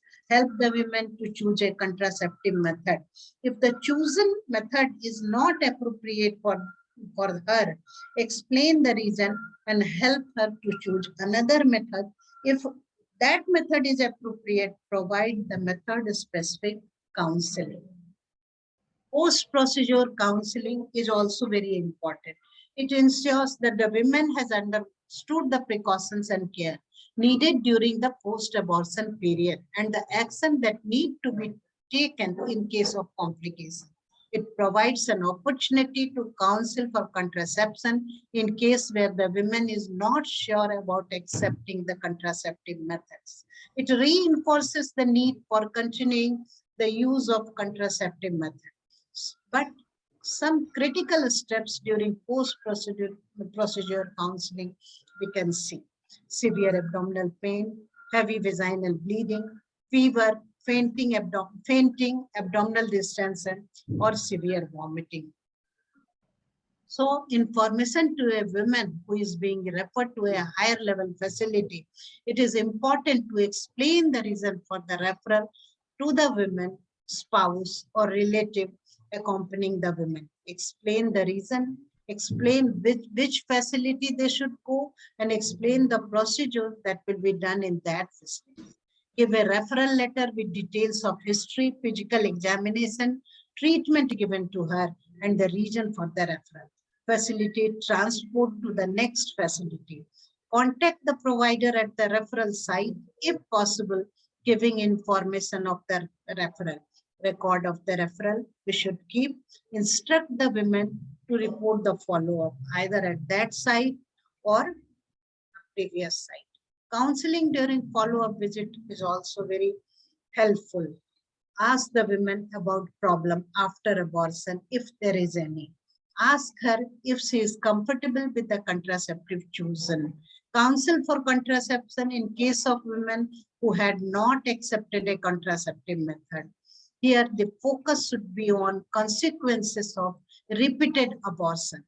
Find out about the procedure that was performed in case of women was referred, and if any contraception was not advised or was not chosen by the client, counsel for contraception and help the women to choose the appropriate method. Record findings. So MTP should not be denied irrespective of the women's decision to refuse concurrent contraception. Important notes for the counselor on post-abortion contraceptions are: roughly 75% women ovulate and 6% conceive within 2 to 6 weeks after abortion if they are not using contraception. All modern contraceptive methods can be safely provided immediately after the first trimester abortion, and caution to be taken for second trimester abortion. The continuation rate for the post-abortion insertion of IUCD is very good. Insertion of IUCD immediately after the first and second trimester abortion is not associated with higher risk of expulsion, infection, or bleeding if infection is ruled out before. Abdominal tubectomy can be safely performed concurrently with medical termination of pregnancy. Laparoscopic ligation should not be done in second trimester. Thank you. Thank you, Ranu ma'am. Thank you, Ranu ma'am, for elaborated presentation on case selection pre and post MTP counseling. May I request Dr. Abharani Sinha ma'am for 2 lines comments? Yeah, Dr. Ranu, you can stop screen sharing. And meantime, when Abha is giving comment, Dr. Shyamal, you can start screen sharing so that we will save time. Yeah, please share your screen. And Abha, yes, please. Abharani ma'am, are you there? Madam Ranu Singh, please stop sharing. Yeah, she has stopped sharing. Ma'am, Abha ma'am is not there. Okay. It was a very well excellent talk, Dr. Ranu. If there are any queries, please answer in the chat box before you leave. Yeah, Dr. Shyamal, are you sharing the screen? Is it visible now? No, I am visible. Only Lakshmi is visible. Only Lakshmi is visible. But we Only want to Lakshmi see I your am. slide because I have heard Dr. Shyamal on FOGSI Act. He speaks so well and he gives so crystal clear take-home messages on FOGSI Act. So I am also eagerly waiting to hear Dr. Shyamal's talk. Yes, Dr. Shyamal. Have you emailed your PPT? Dr. Shyamal? Now his connection is also lost, it seems. Doctor, otherwise he's so tech savvy now. I don't know why there is so much problem today. बस सबका talk करवा दे, क्या करें? No, actually in Calcutta there's a storm going on, so I think the internet is patchy. So Ashish da, myself, Shyamulda, it's a storm going on here, the thunderstorm. So that's the reason why. If your net is working, Basam, you can take over because his screen is frozen now. Can we switch over to next session, ma'am? Yeah, we are already behind schedule. So Roma, invite. Asaf can have a storm-free presentation. Yeah. Next session is on medical methods, drugs protocol, and the speaker is none other than Dr. Basa Mukherjee. May I request Dr. This is my CV. Oh. Ma'am, to please introduce Dr. Basa Mukherjee, sir. Dr. Rekha ma'am, are you there? The storm has started after the AICOG in Calcutta. Yeah, I think let's stop the introduction. Let's go on to the introduction is on the screen. Everyone has read. Thank you, Lakshmi. I'll be brief. I'll finish fast, and here it is. So till Dr. Shyamulda joins, which will be after this presentation. So medication, abortion, drug protocols. So hearty welcome to everybody who's already here on this certificate course from ICOG. Congratulations to the ICOG office bearers led by Dr. Lakshmi on this wonderful program, which is today's day 1 of 3, tomorrow's day 2, and then day 3. So over the next 10 to 12 minutes, I'll take you down through medication, abortion, drug protocols. And so just the next slide, I don't have any conflicts of interest for this. Introduction, medical abortion plays a crucial role in providing access to safe, effective and accessible abortion care across resource settings. It has contributed to task shifting and shifting with better utilization of resources. When you talk about it in a public health setting, it also helps to reduce the need for skilled surgical abortion providers and offering a non-invasive and a highly acceptable option. We understand that medical abortion respects privacy, is cheaper in most situations. It is more available as you have the drugs in the market more than the availability of skilled providers, and has lesser serious complications is what a lot of people think, though there may still be complications of incomplete abortions coming late in the middle of the night, but still it would be definitely less than a lot of what harm you can do by an untrained surgical provider compared to an untrained medical abortion provider.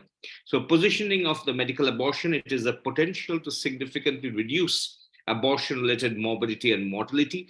And a lot of thought has gone in that the decrease of the abortion-related maternal mortality over the last couple of decades part of it is responsible because of the availability of medicines for abortions. Mifepristone and misoprostol are available on the WHO list of essential medicines.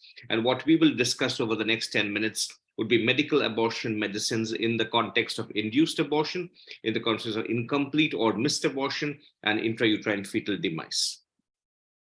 So mifepristone and misoprostol are available on the WHO list of essential medicines.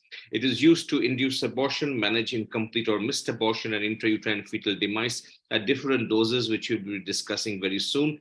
And the way it acts, I think all of you are very much aware that mifepristone, being an anti-progestin, binds to the progesterone receptors, interfering with the continuation of pregnancy, while misoprostol, being a PGE1 analog, induces a cervical softening, dilatation, and enhancing contractions and the ultimate expulsion of the products of conception.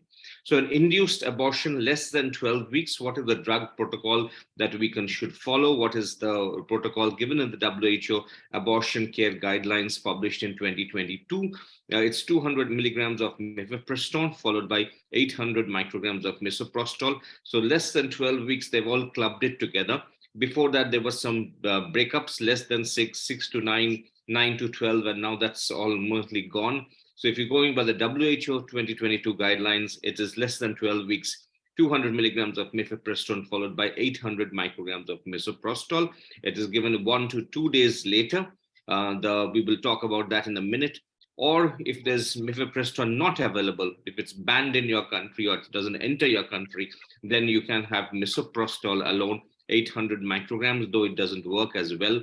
And this is a new thing, letrozole, 10 milligram orally for the first 3 days, followed by misoprostol on the 4th day, is a new protocol which has come up also in other countries where mifepristone is not licensed or available.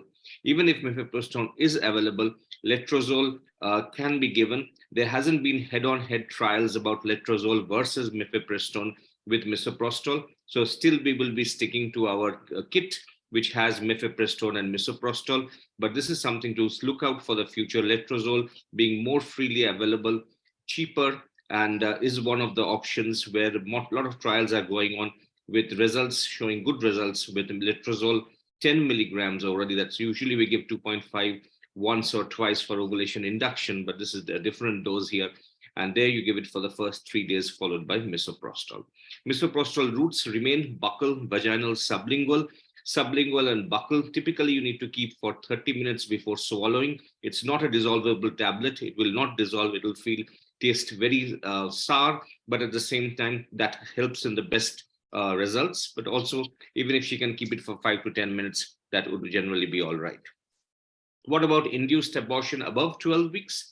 Above 12 weeks, the dose changes. It's 200 milligrams of mifepristone. That remains the same. So gone are the days 10, 12, 15 years ago when we used to use 600 milligrams. Some people even use 400 for some funny reason, which is not backed by evidence. So 200 milligrams of mifepristone, and the one which is in the kit, and the one which you don't get it separately generally most of the time. So is what we use, followed by 400 micrograms. 400 micrograms. Previously was 800 if it was less than 12. This is 400, more than 12. Again, 1 to 2 days later. Repeated doses of misoprostol every 3 hours. Again, you can give it to the 3 routes, buccal, vaginal, and sublingual. But if it's more than 12 weeks, the most preferred route is the vaginal route. And most of us do that in clinical practice. You give it vaginally every 3 hours, 400 micrograms, and see the results. Caution and clinical judgment in a scarred uterus with advanced gestational age. Often this is the question, or often this is the situation which we discuss with our colleagues when we have a panel discussion, that if it's a scarred uterus and intrauterine fetal death or a missed abortion, maybe at 14, 16 weeks, how do you deal with it? Even in advanced gestation, if it's 24 weeks, 26 weeks, IUFD and a previous scar, how do you give? How much do you give? How much do you taper? There is no clear guidelines, but you have to use caution and clinical judgment. Uterine rupture is generally rare, but at the same time, we have to be cautious. And there's no fixed guidelines or exactly how much to use in those settings. So a missed abortion, less than 14 weeks, there are 3 options. You can have an expectant management, which is also all right if the patient accepts, then you don't do anything, wait.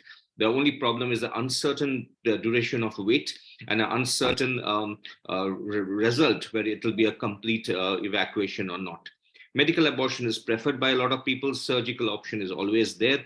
And these are the things. So less than 14 weeks expectant versus medical versus surgical can be discussed with the individual, and they give a preference for what they would like to have. So if it's medical treatment, that's the discussion in this lecture, then it's 200 milligrams of mifepristone followed by 800 micrograms of misoprostol. So that's less than 12 weeks. The same thing we're using less than 14 weeks here in a missed abortion case, 1 to 2 days later.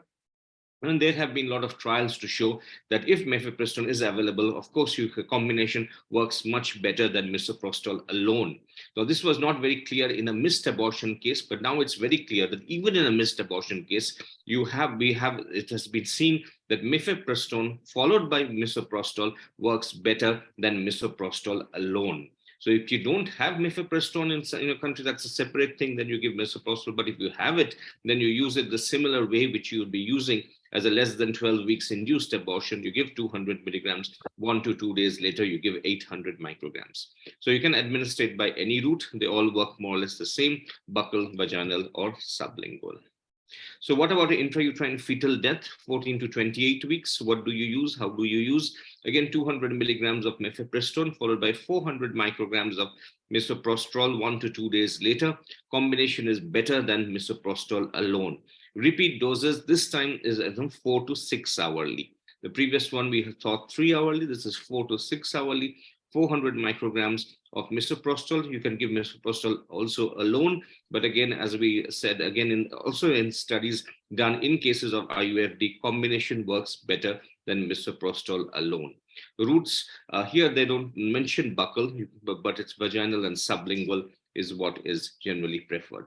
So this is a summary which you can take a snapshot of in what needs to be done. This hasn't changed from the 2018 WHO guidelines from the 2022. So this is the incomplete abortion, less than 13 weeks. The use misoprostol only regime only. That's if you don't have mifepristone. If it's it's an incomplete miscarriage, yes. If it's an incomplete miscarriage, use misoprostol only. We didn't discuss incomplete here. We discussed missed here. More than 13 weeks, also you can use misoprostol. The dose will differ. So if it is 600 oral and then 400 sublingual, but that was the previous regime. Now the new guideline is you don't have a loading dose, you give the same throughout.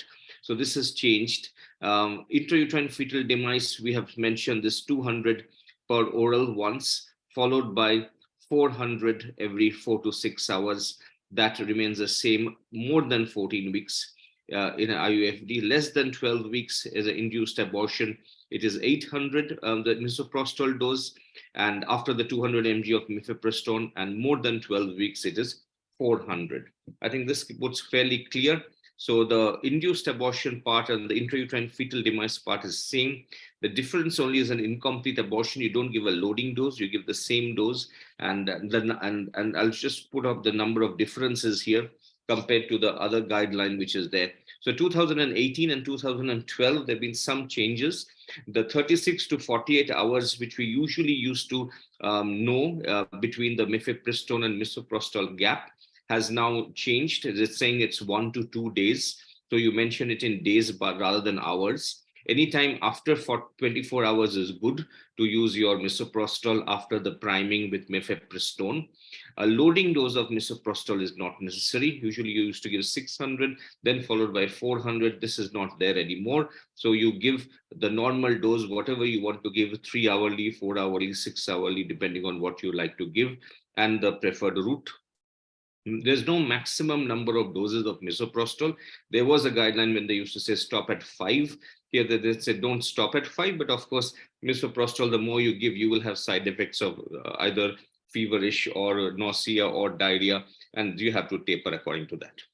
Coming to a little bit of service providers for abortion less than 12 weeks, in whole or partially, it can be done by community health workers, pharmacy workers, pharmacists, traditional and complementary medical professionals, auxiliary nurses, ANMs, nurses, midwives, besides doctors. So there is fair amount of evidence out there in the open where from which WHO has compiled this, that an abortion, medical abortion less than 12 weeks can be done by a fair amount of healthcare workers besides doctors. But at the same time, it's so important to understand that though this is there in the global evidence, in India, you must work in the line of the regulatory legal framework of the country. So in our country, it is limited to registered medical practitioners, very much like the MTP Act has been laid out. So there's no question about anybody else doing here. Of course, there's a lot of people who do it themselves, and there's so much of medical abortion which happens over the counter. That's a different thing. But legally, we cannot do that outside the legal framework of the country. Self-administration of medical abortion drugs also appears to be safe. There is a large amount of evidence suggesting that people can take self-medication of medical abortion drugs less than 12 weeks if they understand the risks and they understand how to go about with it. But again, at the same time, as I said, in India, it is not legal. So it is, if they do it by themselves, they are only to blame, but you cannot suggest them to do it. You have to do it the normal way. You have to fill the forms and do it the way in which the law of the land allows. Service delivery models need to be set up, especially telemedicine and community outreach. So this is just one more point about outpatient and self-managed medical abortion. Though in India, we know a large amount of medical abortions are done by individuals themselves, not reaching a health facility. That is not in the best interest. So they should be told that there are risks with that, and that is something which has to be addressed.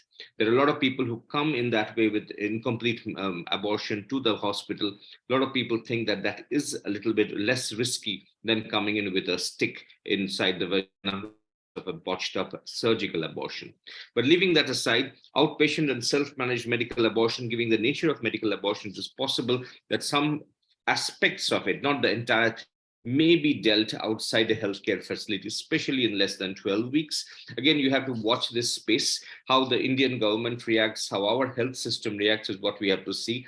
Just because there is global evidence and it can be done, we can't do it in our country till we have a legal binding of the same. So individuals may self-manage their medical abortion without direct supervision of a healthcare provider.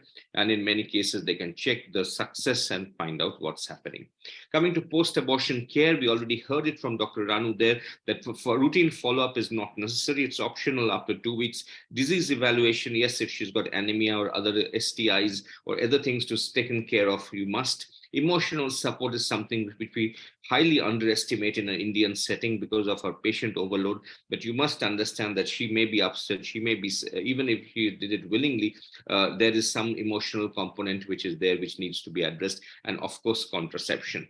So contraception acceptance before a medical abortion or any abortion should not be a prerequisite. In some public health facilities, it has been seen that people say that agar property लगाया जाए तभी हम लोग करेंगे, नहीं तो नहीं लगाएंगे, but that is not up to her. In case, though it's not in her best interest and not in her best health, that she should have repeated abortions, even after the best of your counseling, if she doesn't want to use birth control methods, then we really cannot do anything about it. The ultimate decision is hers, but in her best interest, we must try to understand, explain to her that it is best to use a birth control, effective birth control method, preferably a LARC, but at the same time, it is up to her to decide. Contraception, generally hormonal, can be started immediately after the first pill of the medical abortion. There is a big thrust, like there is for postpartum contraception, the postpartum IUD, also post-abortion contraception, because a lot of people are very receptive at that time. They don't do an abortion by choice. It's mainly desperation, and people want to be protected so that they don't want to go through the same thing again. So most patients would be very receptive. So 80% of your patients will listen, give you a patient hearing, and then use some sort of birth control, at least for a few months, possibly a few years, which will help them to prevent this big pandemic of unintended pregnancies. So intrauterine device, if you want to use after a medical abortion, you have to wait for around 2 weeks to make sure that the uterus is empty and everything has been cleared. So you can do it after the next period also. So abortion care guideline, there used to be the orange books from WHO. Now they've changed the color. It's not orange anymore. So this is the shades of pink, and this is where your abortion, everything what you need to know now would come from 2022. Just one more point before I wrap up this presentation. This is something which we don't talk about much, is the quality of medicines. So the mifepristone and the misoprostol that you're giving to the woman, how sure are you that they have enough of medicines in the drugs that they are working? So sometimes they won't work and you'll blame it on the percentage chance that this medicine may work or may not work. But actually it may happen that because the drugs aren't there in the medicine that you're giving her. So it's important that you use quality drugs. It's not possible always to check personally, but at the same time, you have to give off a reputed company. Misoprostol should be stored in aluminum blister packs at temperatures at or below 25. It's not discussed generally at all because we assume that everything is fine and will work fine. An unsuccessful medical abortion is invariably blamed on the percentage chance of failure quoted in research and discussed during the counseling. So you have a 90% chance that will go all right. The 10% doesn't work means it's bad luck that you are in that 10%. So the quality of medicines, there have been a statement in FIGO under the Safe Abortion Committee led by Dr. Jaideep Tank till last year. And they had also brought up the same point that you must look into quality of medicines. This is one study by WHO in low and middle income countries where they found 1 in 10 medical products are falsified or substandard. And generally these drugs can have a 2-year shelf life. And the drugs, the active ingredient should be 90 to 110% of the labeled content at the time of consumption. And 215 samples are studied here. 14 did not have the drug at all. So there was nothing there. So last couple of slides, human right considerations relevant to medical abortion. Everybody has the right to privacy and confidentiality in sexual and reproductive health care. So you have to respect her. Abortion regulation should be human rights and evidence-based. So we should not go the USA way where they are making it more difficult for their women to access abortion. We know that even after women use safe and effective contraception, there is a large amount of user failure, and she may still get pregnant without wanting to do so. So unintended pregnancy has to be addressed, and abortion has to be offered as a part of her rights for safe sexual and reproductive health practices. State must ensure adequate access to essential medicines in an affordable and non-discriminatory manner. Everybody has the right to scientific progress and the right to health, which requires availability and accessibility, acceptability and quality of medical abortion. So the takeaway messages from this 10-12 minute talk is medical abortion has a promise to reduce abortion-related mortality and morbidity, especially in a low resource setting. Women seeking medical abortion should be provided with all the necessary information. Dr. Ranu Singh has done a wonderful job in the previous talk about pre-abortion counseling, post-abortion counseling. And I think when you take back all this discussion together, you will have this, the certificate course will be successful. And the reason why ICOG and Dr. Lakshmi have launched this will bear fruit. So medical abortion has the potential to be used across vulnerable people, reduce abortion-related costs, increase the access to abortion beyond the limited number of skilled surgical abortion providers that we have. Thank you very much. Stop sharing. Sir, before you leave, please answer all the queries in the chat box. Yes, madam. So many queries I can see. Madam, yeah, I know you tried to clear everything, but still there are some queries. Yours was an excellent deliberation. So, Richa, let's move on. Dr. Shamal, Yes, are you here? Dr. Basab, sir, very well covered the topic, sir. You had given the beautiful regime, everything. And let me tell all the audience that we are ready with the FOGSI ICOG GCPR on MTP up to and beyond 24 weeks, where we have covered all the drug regimes and even the how to handle a live-born fetus and all the dilemmas. And Dr. Ashish Mukhopadhyay, sir, also is a co-convener for that. So probably by next month end, we will be sending the email GCPR to all the FOGSI members. So it will make a more clarity onto it, methodology and everything. So thank you so much. And now we'll proceed to the other. So we will wait for the GCPR, or would you listen to the question answer session, Bashab? Sure, Ashish. Yes, please. I request the speakers to please answer the questions in the chat box. Yeah. Please stay at the end also, so that some questions we can have the discussion, because there are so many gray areas in MTP and all CCP, NDT, POXO. So yes, Dr. Shamal, please, you waited Yes, for sir. a long time. Yeah. Thank you very much, After Dr. a Basab few sir. Thank you very much for your brilliant presentation. Now we are switching over to Dr. Syamal Seth sir presentation on FOGSI Act, and I'm sharing the screen. Great, Sir, great. Dr. Syamal Seth sir. ए श्यामल बीच में आ गया तू वापस. नहीं मैं तो वापस आता रहता हूँ. Sir, Atul, just have patience for 15 So, minutes. going back, Start thank you your very much, deliberation. Ashish, for your nice introduction. So, may Yes, I Dr. start Shamal, after yes. lots of hiccups? Just increase So, the volume. Your volume. Is it visible now? Yeah, it Yeah, is visible. visible. Your volume is low. Increase your volume. Yeah, like Ashish. Yeah. In spite of the storm, we can hear you then. Okay. So I won't be going into the details of the FOGSI Act, when it started, what are the basic implications, why it has to be implemented. But I will just highlight how it is important and of relevance to the practicing gynecologist, as we gynecologists are concerned with the FOGSI Act in our day-to-day practices or in the events when it does come into action. So in perspective of gynecologist, FOGSI Act was enacted for the protection of children from sexual offenses. We all know that. It is a comprehensive law to provide for the protection of children from the offenses of sexual assault, sexual harassment, as well as even pornography. Now, safeguarding the interests of the children at every stage of the judicial process by incorporating child-friendly mechanisms for reporting, recording, and making of evidence, doing investigations, and speedy trial of offenses to designated special courts. So all these are very important as far as FOGSI Act is concerned. All the terms are very relevant and very specific in relation to FOGSI Act. Next one. Now, what do you all know about comprehensive health care? Is obtaining informed consent, taking history, medical examination. Can you go forward, please? Yes. Obtaining informed consent, history taking, medical examination. Madam, go back. Previous slide, please.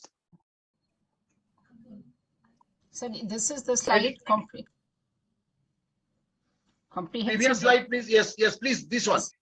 Yeah. So obtaining informed consent, history taking, medical examination, collection and documentation of evidence and maintenance of chain of evidence, providing therapeutic care, including immediate treatment of physical injuries, mental trauma, provision of emergency contraception, pregnancy advices regarding sexually transmitted infection care, and providing psychosocial support, including counseling, rehabilitation, and follow-up care. All these are important in the FOGSI Act as a package of comprehensive health care for the victims or the affected assaultees, whoever has been assaulted under the FOGSI Act and coming under the purview of the FOGSI Act. Next one, please.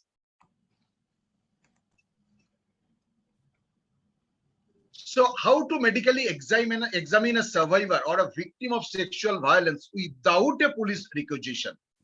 Instead of Karnataka versus Manjana, there is a case, the Supreme Court directed the medical examination of a survivor or a victim of sexual violence should be done immediately, and no hospital or doctor should delay the examination for want of police requisition. Means you need to carry out whatever is necessary at that particular moment. You need to inform the police. Police will come at its own convenience. It's not that you need to wait for the police to arrive and then you will start the investigation and treatment. No, there are different specific sections. Section 27 and Rule 5 of FOGSI Act clearly state that doctors should not insist for police requisition or magistrate order before conducting medical examination. So medical examination should go at its own requirement. It's not under the guidance of the police only. Section 350C of CRPC, means Criminal Procedure Code, states that hospitals shall conduct medical examination immediately and without any further delay. Next one, please.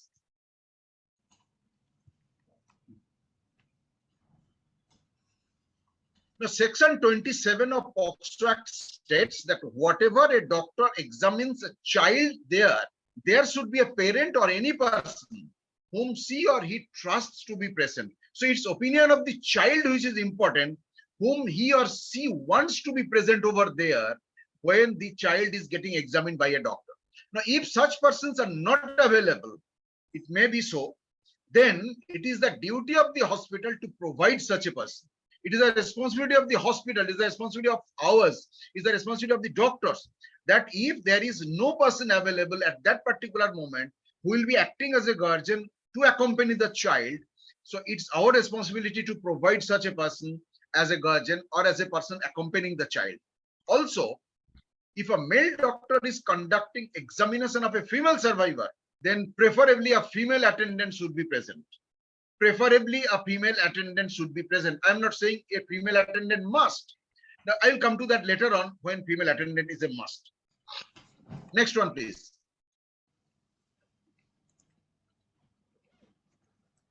Now, is it necessary that only a female doctor examines a survivor or a victim?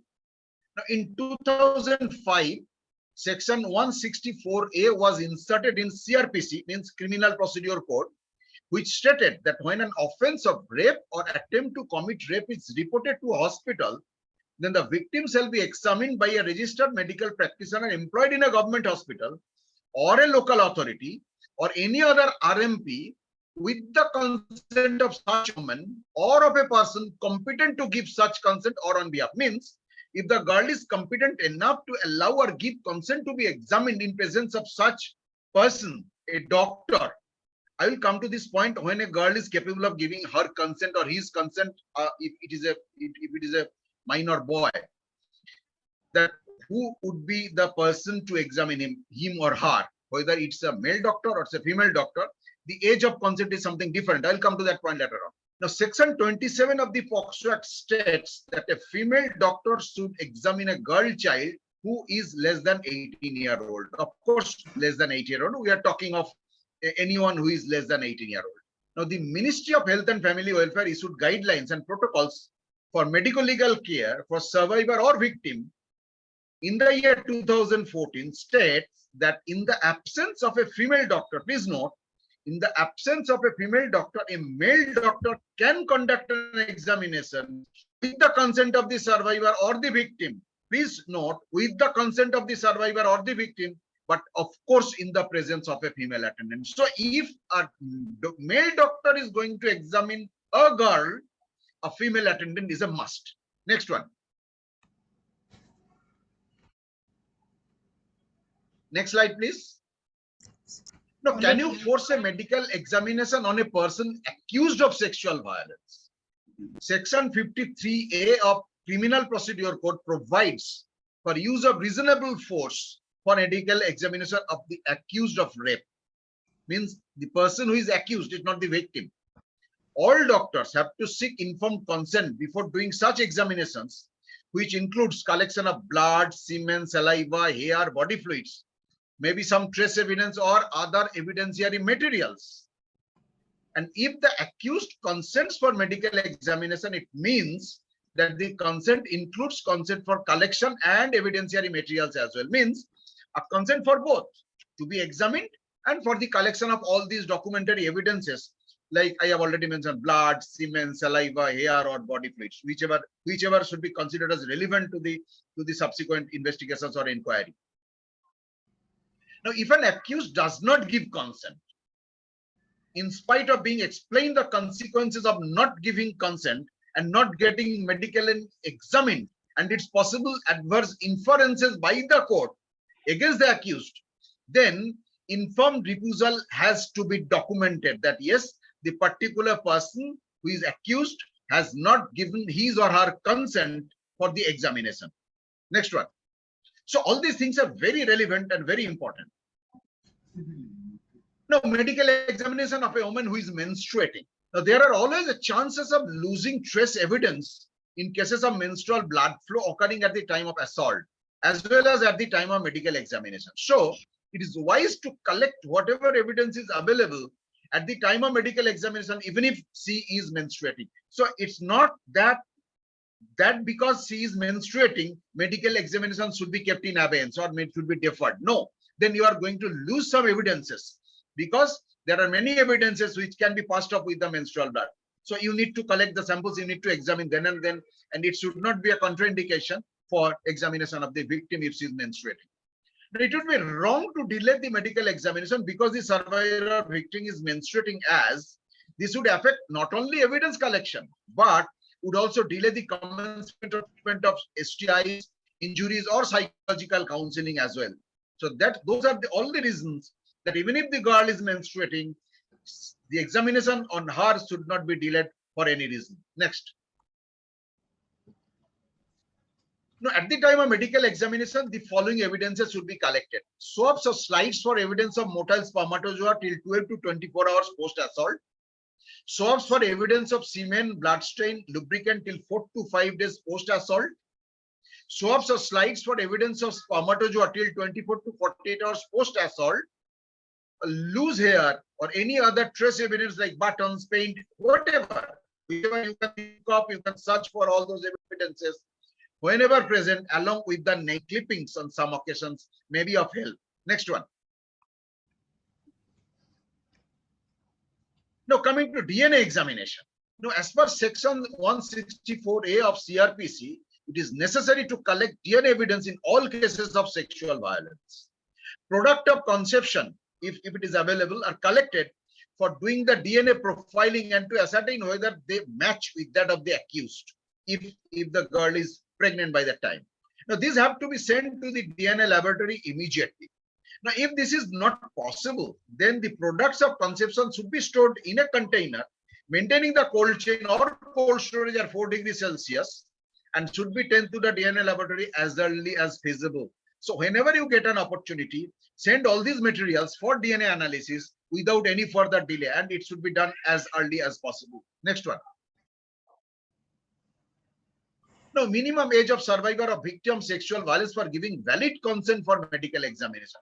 Now, this consent giving age is something different from what we think that a person gives consent only when he or she is a major.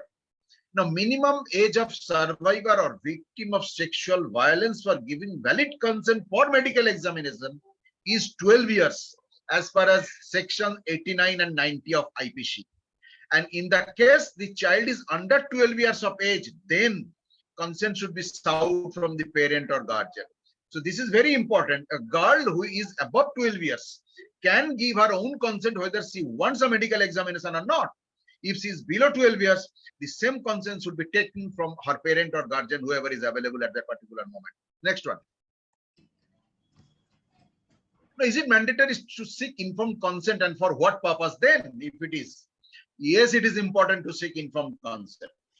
It is important for medical examination, for the purpose of treatment, for medical examination, for evidences and inquiry, for sample collection, for clinical and forensic examination of the materials or trace elements, whichever you can collect, and for information to be given to the police or if required to the court, if you want to produce the evidences. So for all this purpose, to gather information, to make a note of it, you need to have informed consent for that purpose. It is must. Next. So minimum age of survivor of sexual violence for giving valid consent for termination of pregnancy. We have given enough discussions on this. I will not be going into this. Next one. Now, from whom can informed consent for medical examination of a child be obtained? Please note, when there are no natural guardians or parents or local guardian in following circumstances, I mean, these are some special situations, who can give the valid consent when the child doesn't have her own parents or guardians? Next one, madam. A destitute child who is 10 years of age and is brought. Now, informed consent can be obtained from a panel of senior doctors in administrative positions of the hospital who will act in the best interest of the child. So, in these cases, when the child doesn't have his or her own parent or guardian, a panel of senior doctors of that particular hospital will be constituted as the panel of the persons who can give the consent for the best interest of the child. And for this reason, a hospital policy has to be in place. Means this has to be in place already, that yes, if such a situation arises, these are the hospital policy to make these people as the senior administrators acting as the guardian or parent of the child. Next one. A pregnant girl who is 14 years of age, who has come for MTP with gestational age of 18 weeks. Then, so informed consent can be obtained from a panel of senior doctors in the administrative positions of the hospital who are going to act in the best interest of the child. And for this reason, a hospital has to be a policy, I have already mentioned. Alternatively, a consent can also be sought from the child welfare committee. So if the hospital doesn't have that kind of a policy or that kind of resources or manpower, or the people are not ready to make or give an informed consent on behalf of the child, the same can be sought from the child welfare committee. All these are very important and relevant, and maybe at some part of our time we may face all these situations. Next one. Now, if a pregnant girl of 14 years of age who has come for MTP and the gestational age is 21 weeks, informed consent, this is a wrong one.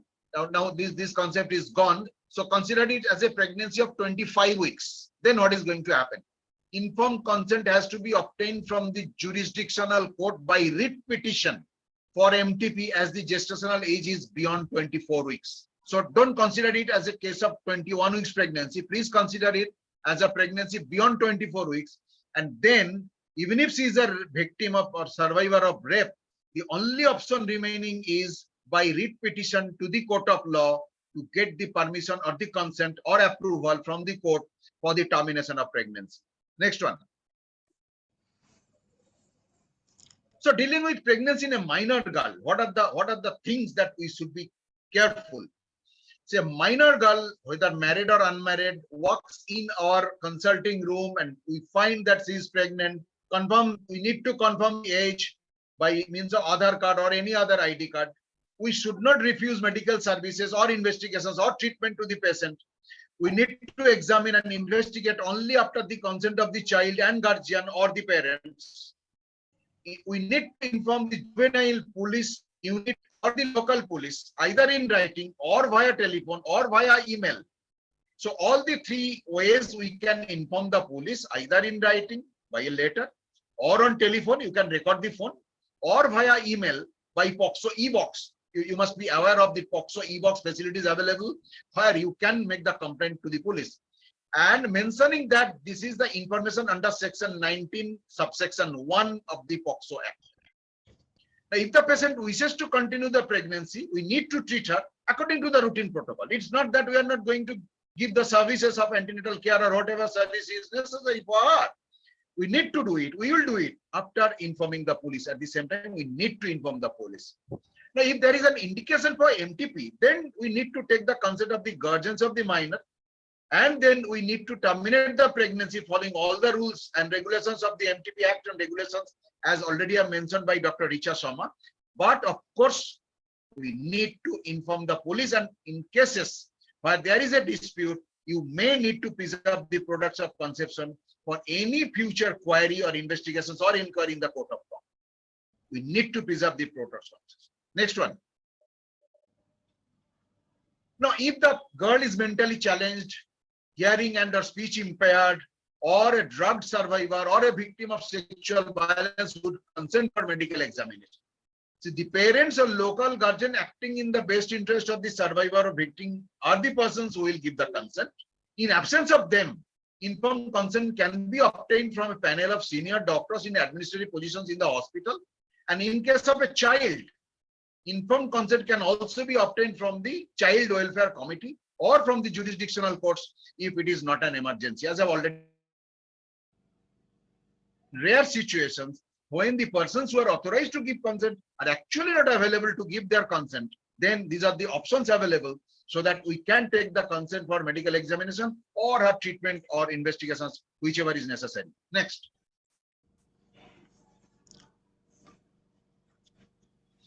So in case of emergency life-saving procedure, which has to be performed by a doctor on a survivor or victim of sexual violence, who will give the consent and how can consent be taken. So as per section of 92 of IPC, any act done in good faith for the benefit of the person, even without consent, is not an offense. We all know that. This is a private, this is what we call a private defense. You are doing in good faith. So these are not an offense. A doctor can directly conduct the emergency life-saving procedure or examination if it is deemed to be necessary at that particular moment. Otherwise, patient's life will be in danger. So these are not considered to be an offense. In that cases, even without consent, you can go for examination or investigation or treatment for that particular person. Next.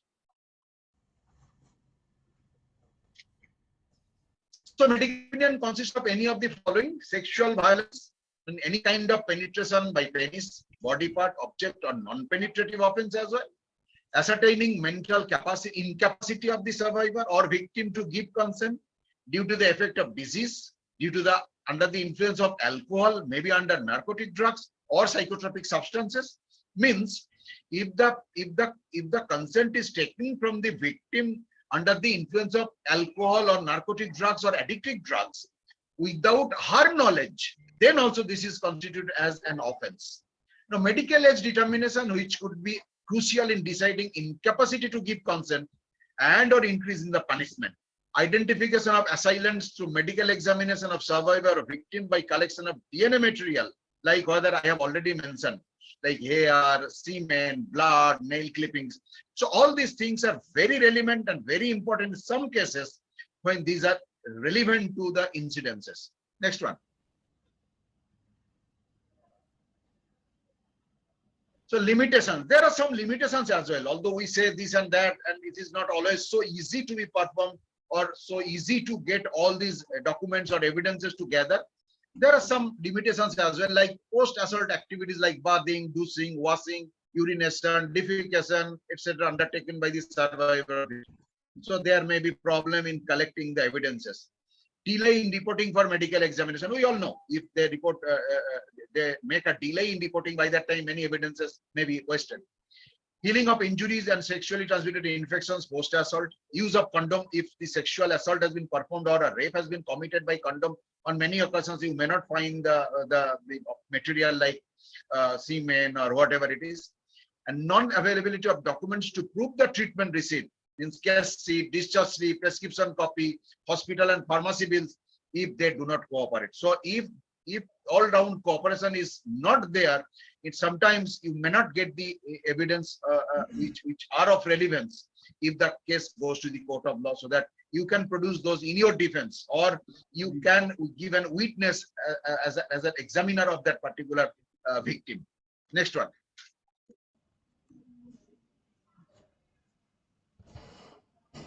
Now, can the doctor give opinion on whether rape or sexual assault has occurred? So this is very important. You know, rape or sexual assault, these are very legal terms. We can give our findings on examination, whatever we could find. We cannot give opinion whether rape has been committed or sexual assault has been done, as these are legal terms to be decided by the court. So we need to examine the patient. We need to report the patient. We need to give the history. We need to examine his findings.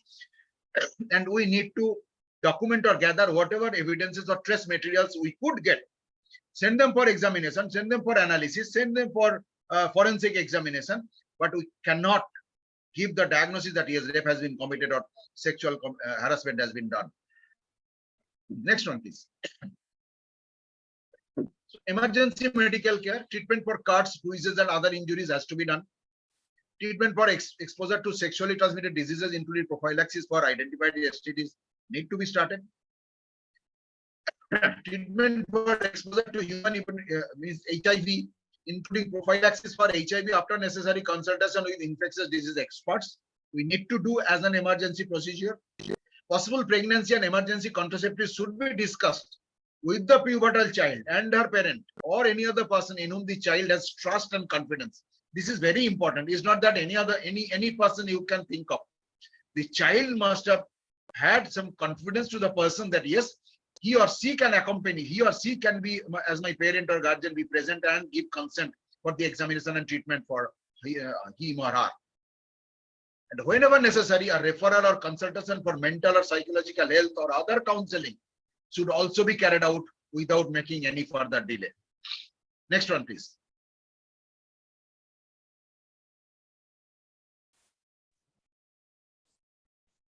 Dr. So Shamal. I have finished. Thank you very much for all the delay made because of reasons unknown, and I believe I have gone into the details whichever is relevant and necessary under FOGSI Act for examination of a rape victim or rape survivor. Thank you very much for your kind attention. Thank you. Dr. Shamal, it was an excellent presentation, and before you leave, please answer all the queries in the chat box. And Roma, without wasting time, let's invite Dr. Atul to speak. Yeah. Yeah, Dr. Atul, everyone knows you, I know, and you are very passionate as far as safe abortion services are concerned. So please start your deliberation. Atul, we can't hear you. I'm going to speak now. Yeah. Can you see my screen? Yes. Make it full screen. And Roma, please call me. Yeah. Yes. Great. Thank you very much, Dr. Lakshmi Kande, for inviting me for this very important discussion. And ICOG is going great guns as always. And thank you to the audience that is sitting there at about 5:30 or 6 in the evening. I love this quote from Dr. Arul Kumaran that says, if one doesn't support legal abortion, in effect, one is supporting illegal abortion. Thank you very much. And my topic is going to be surgical abortion. Everything else has probably been covered and more. So I'll just stick to my discussions. 44% of the world's annual population, about 227 million pregnancies are unintended. 56% end in abortion, and 22% unplanned births, 12% miscarriage.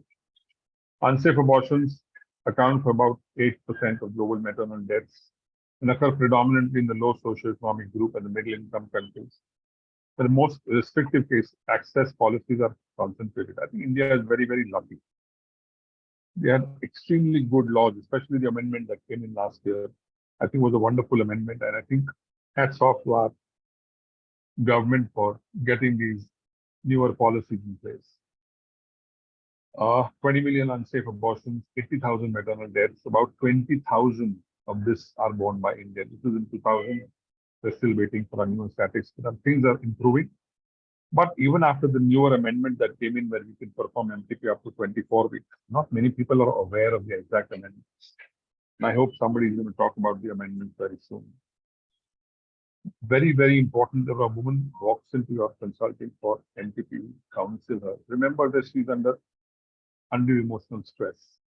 No woman comes to get an abortion done willingly. I'm sure there is a reason behind it. There is a failed contraception, mother-in-law support, husband not taking care. There are many such factors. During counseling, it is important to respect her needs and provide care instead of getting judgmental, either verbally or non-verbally. These women should not be subjected to undue delay in treatment. And a positive relationship with the healthcare provider will definitely ease out her anxiety. I think this is what we need to remember, gather, brief clients, ask them about themselves, tell them about their choices, help clients, explain what to do, return for a follow-up. A very simple principle, do not say advise, we always say suggest. We suggest the modalities of treatment to the patient that the patient chooses. Assessment to confirm pregnancy, exact period of gestation, woman's general health, associated gynecological disorders and infection. Components should be history-taking examination, pelvic examination, basic investigation, only basic. Do not get viral markers done for a medical abortion. History-taking, I don't need to go into the details, but I think like Basab and Shamal mentioned, basic identification of the patient is extremely important for our own safety. A safe abortion is one which is performed at its earliest, earlier the better. There is a fourfold rise in complications when we do late abortion. As you can see here in the chart, as early that the abortions are taking place, the period of amenorrhea, risk of complications is much less. Surgical abortion. Vacuum aspiration is the new gold standard, and that is what the WHO task force said way back in 1997. Properly equipped hospitals should abandon curettage and adopt to the manual vacuum aspiration method, selecting MVA or EVA. I haven't done an EVA in the last 20 years of my practice since the MVA has set in, so I would actually want to say that all of us must do only MVA. Why? Vacuum aspiration is the method by which content could be evacuated through a cannula attached to a vacuum source. You could do a vacuum aspiration, but you should not do a dilatation and curettage. In fact, I would go one step ahead to say that a curette should not be a part of your trolley to perform a surgical abortion. Incidence of excessive bleeding is less, dilatation required for the procedure is less, pain control medication lower, recovery period less, post-procedure bleeding is definitely less.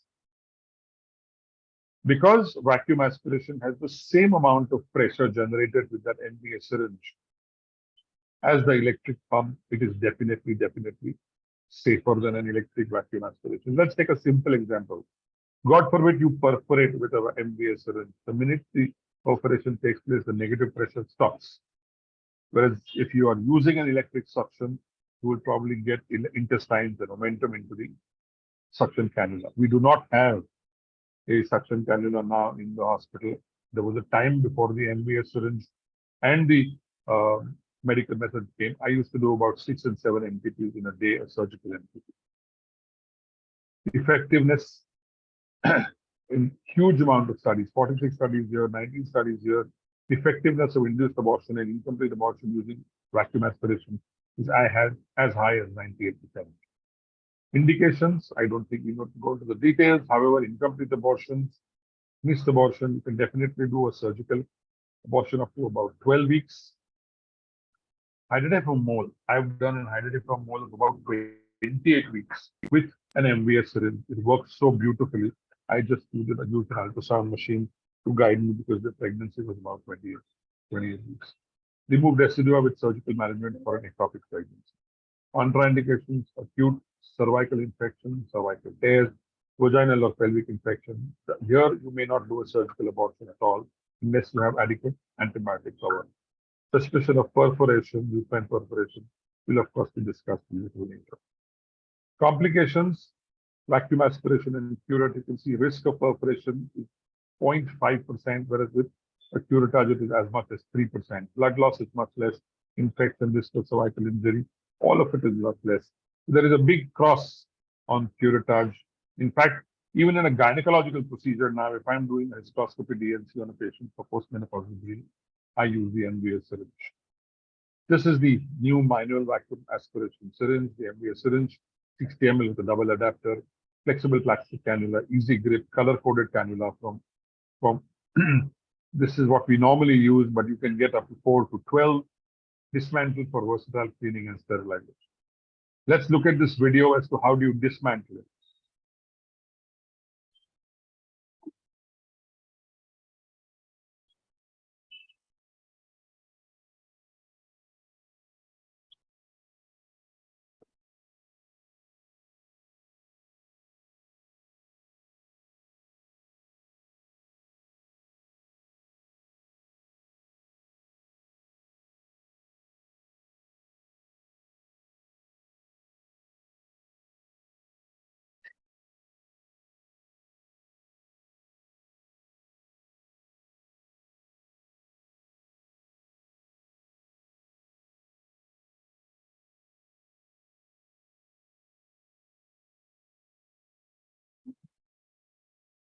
This is the most important part.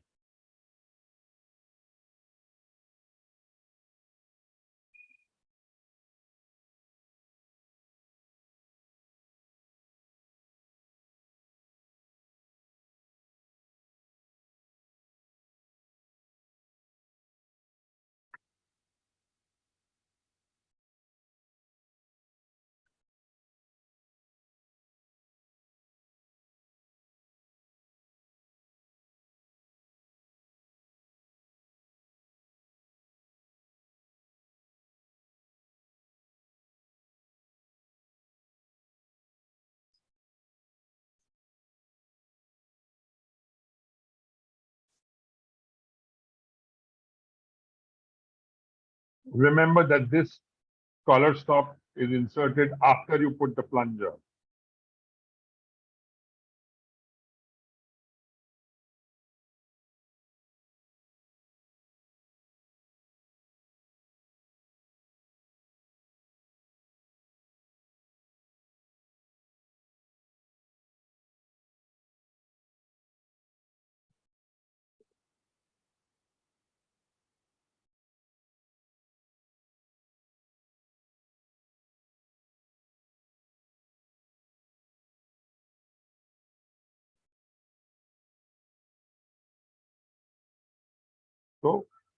pull the plunger down, pull the valve so that you have enough traction just in case that the sides of the plunger remain at the side.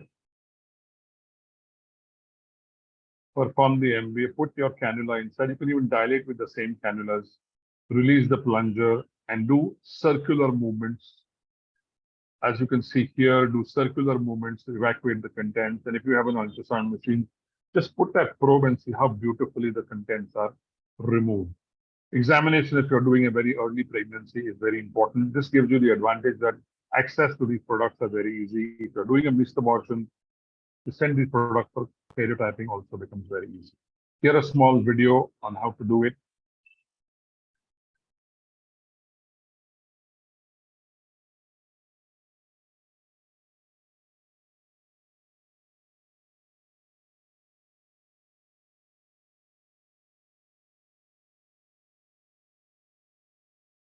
Dilate with the same cannulas.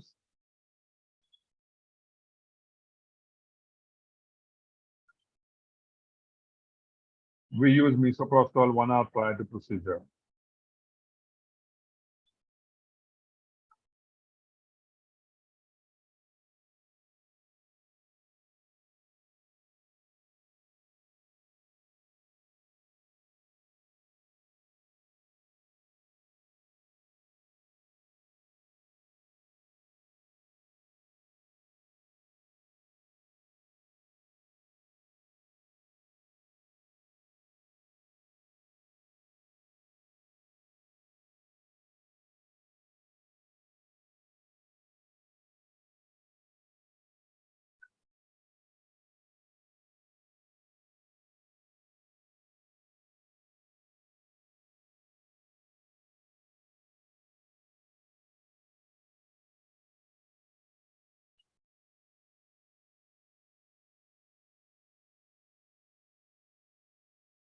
The sterilization, remember the new MVA plus syringes is completely autoclavable or evacuable. We autoclave it almost on all occasions. If maintained properly with the video that we showed you, you can easily do about 50 cases.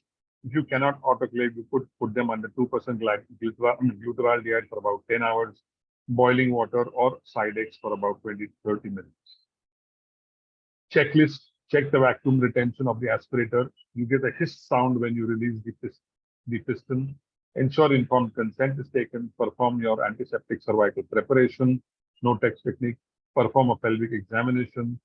Give a paracervical block if you're not using general anesthesia. We, as a rule, insert about 200 micrograms of misoprostol 1 hour prior to the procedure, and then almost no dilatation is required. Gently dilate the cervix. Suction of the uterine content. Do not flirt with the fundus. You just need to rotate the cannula, inspect the tissue, empty the aspirator in the contents, assess for bleeding, provide contraception, and of course, manage your instruments well. Electric vacuum aspiration, the steps are the same. It's just that the electric vacuum aspiration is connected to the suction machine. I would probably a little uncomfortable now, but I haven't used the electric vacuum aspiration in many, many years now. And otherwise, the procedure is just the same. It is just that you have this long tubing connected to the suction machine. It makes things a little difficult. Comparative vacuum aspiration techniques, MVA and EVA, effectiveness is the same, time content is the same, pain relief is adequate, injury to the cervix is rare. My difference is electrical supply not required. Remember, even today, many parts of the country do not have electricity. Here in the EVA, electrical supply is essential. Here it is not required. For some reason, I have seen blood loss is much less when I use the MVA syringe compared to the electric suction. Cost effectiveness, definitely more cost effective because it doesn't require any electricity.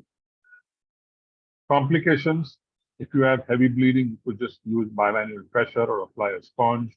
You could use misoprostol, carboprost, or if there is a cervical injury, you could use a catgut suture. Cervical injury, which may have caused bleeding with the vulsarum, all you need to do is apply pressure there.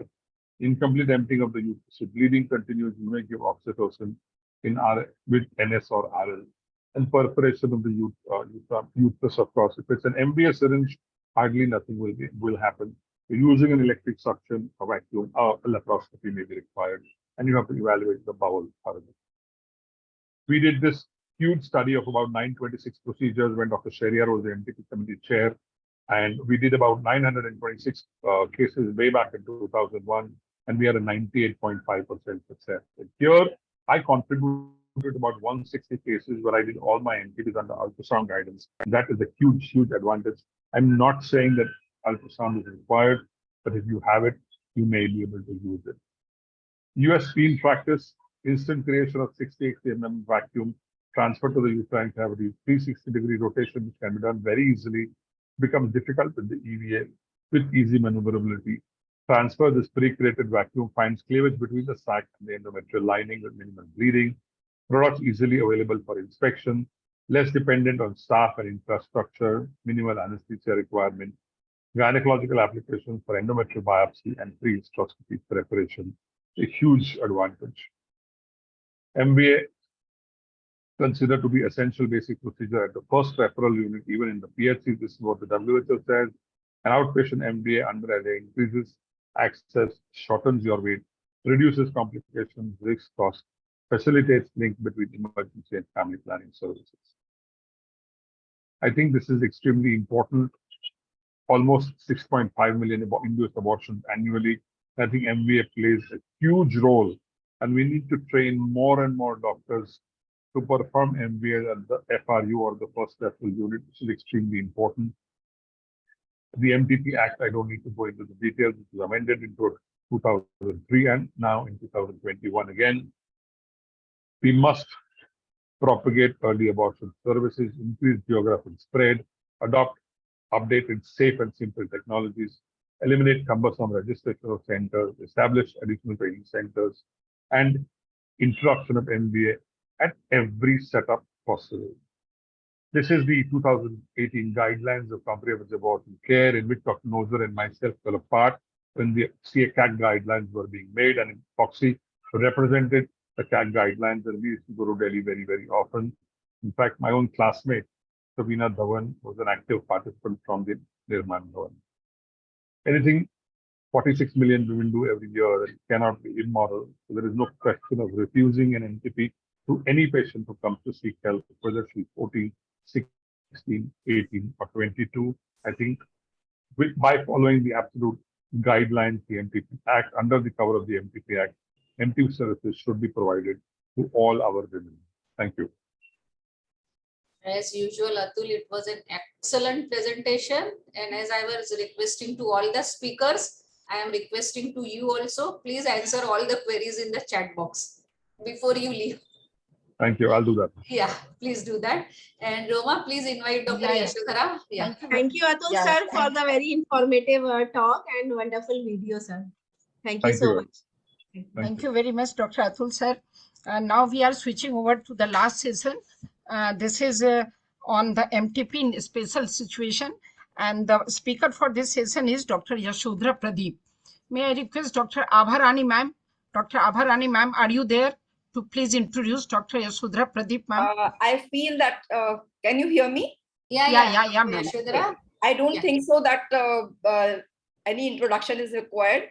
May I share the screen? Yeah, please. Yeah, Dr. Yashodhara, just I can say 2 lines that you are the Vice President of FOGSI and you have been the Chairperson of Family Welfare Committee FOGSI, and you have done a lot of work in family planning as your tenure as Chairperson Family Planning Committee. Thank you so much, Dr. Abba. Thank you so much. I will say that please stop sharing my this thing introduction slide so I can share the screen. Yes. Okay, thank you. So,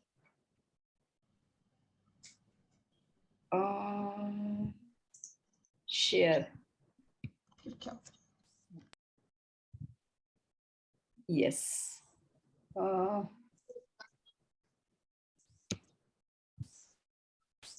Can you see? We can see your screen, but not PPT. It is not opened? No, your presentation we can't see. Now it is there? Yeah. It is slideshow. Yeah, we can see. Yeah. Yes. Yes. Yes. Great. Thank you. So this is one topic which is I have heard, and first thing My congratulations to Dr. Lakshmi Khande and Dr. Richa. I'm so happy to see there's a 500 plus audiences there. So we can understand that how important the topic is. So without wasting any time, because we are already late. Oh my God, what happened? Yes. So without wasting any time, I just want to say one thing in the introduction, that we have heard many things about the MTP, very important things, everything, but we fall into some situations which do not have the guidelines. And here the problem comes. So this is what I'm going to talk about. We all know what is abortion. Is defined as the spontaneous or induced termination of pregnancy before fetal viability. That's a RCOG definition. We all know that just now it has been told that 15.6 million abortions had happened in 2015. And unsafe abortion is the third leading cause of the maternal mortality. MTP Act, we all know, we have already been talked about it, so I'm not going into the detail of it. We are not going to talk, although if the PGs are there, it's a very important question for the PGs, that what changes in the MTP Act. Every time they are getting the short note, and I'm sure this time also they are going to get into their final examination, which is very near in June, July. So amendment is very important. We all know that now we can do it beyond 24 weeks also, but it is only by the medical board. After 24 weeks, it is after the medical board is been established, and you have to go to the medical board, not go to the court. And before 24 weeks, the abortion can be done by the two registered practitioners. So these are the amendments, which again, I am not going to go into it. Place, again, somebody has already talked, so I'm not going into it. Consent, everybody has emphasized over it. It is very important, and consent of the spouse is not required. That's what I would just like to emphasize again. Evaluation, everybody has talked about history, physical examination, lab test, accurate estimation of the gestational age, and surgical abortion, whether it is critical for the because you have to decide you are going to do a surgical abortion or you are going to do a medical abortion. And also because now the medical abortion is being so much expanded that you don't have to do surgical abortion unless the woman wants or unless it is indicated, because still there's a certain situations you would like to do a surgical abortions because it's a quick method. So these are the client evaluation form. You have to fill this, especially when you are having a special situations. Otherwise, also you have to fill these client evaluation forms. You have to record the whole of the history, any allergies, anything, because if anything goes wrong, there is a problem. Physical examination is must. Small investigation, nothing much, is a RH-ABO, and the hemoglobin percentage is the only examination which you have to get it done, not any other investigations. So what are the special conditions which you require, and you have to note it down?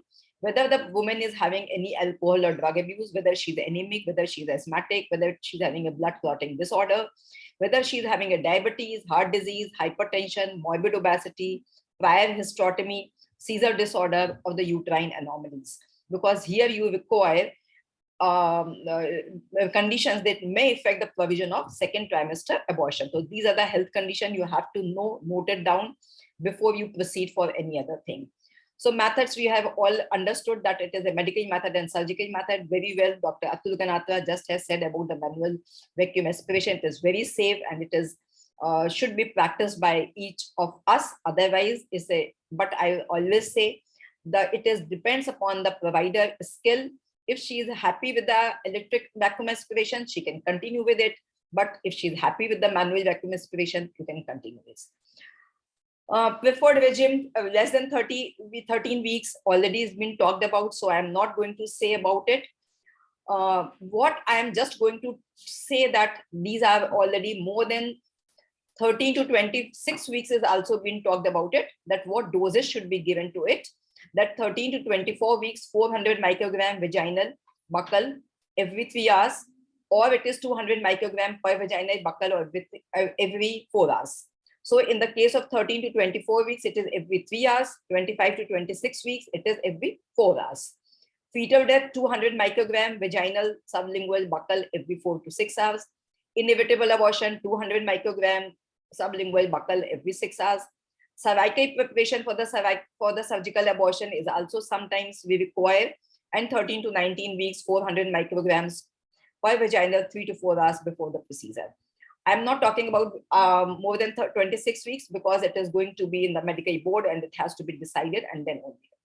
So contraindications, you already know that we have filled the form. So there's no allergic conditions and no, there is a intrauterine device in place, because if you're doing it with intrauterine device in place, you have to be a little bit more cautious. So what are the special situations?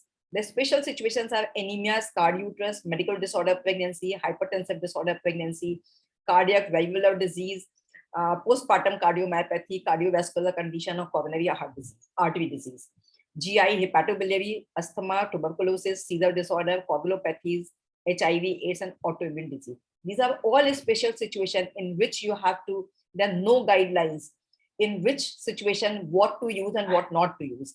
Otherwise, there's a guidelines are there, but not for these situations, the guidelines are available. So here we have to just discuss whatever I could get. I'm just going to talk about, not to all the things, but I'll try to do many situations at the moment. So serious medical problems, we all know if there's a serious medical problems, woman has to be, if she doesn't want to continue the pregnancy, or sometimes it is a medically indicated. So you have to terminate the pregnancy. Whether to provide medical abortion or because the medical conditions will depend upon the clinical judgment, monitoring, and options available for the safe abortions. So if you are saying that she has to be aborted because it is life-threatening to the woman, although she wants to continue, but because we know that it is a life-threatening situation, she has conceived in a situation when it was not a disease, was not under control. So it is better to abort than to continue the pregnancy, because we know that these women are at very high risk of maternal mortality.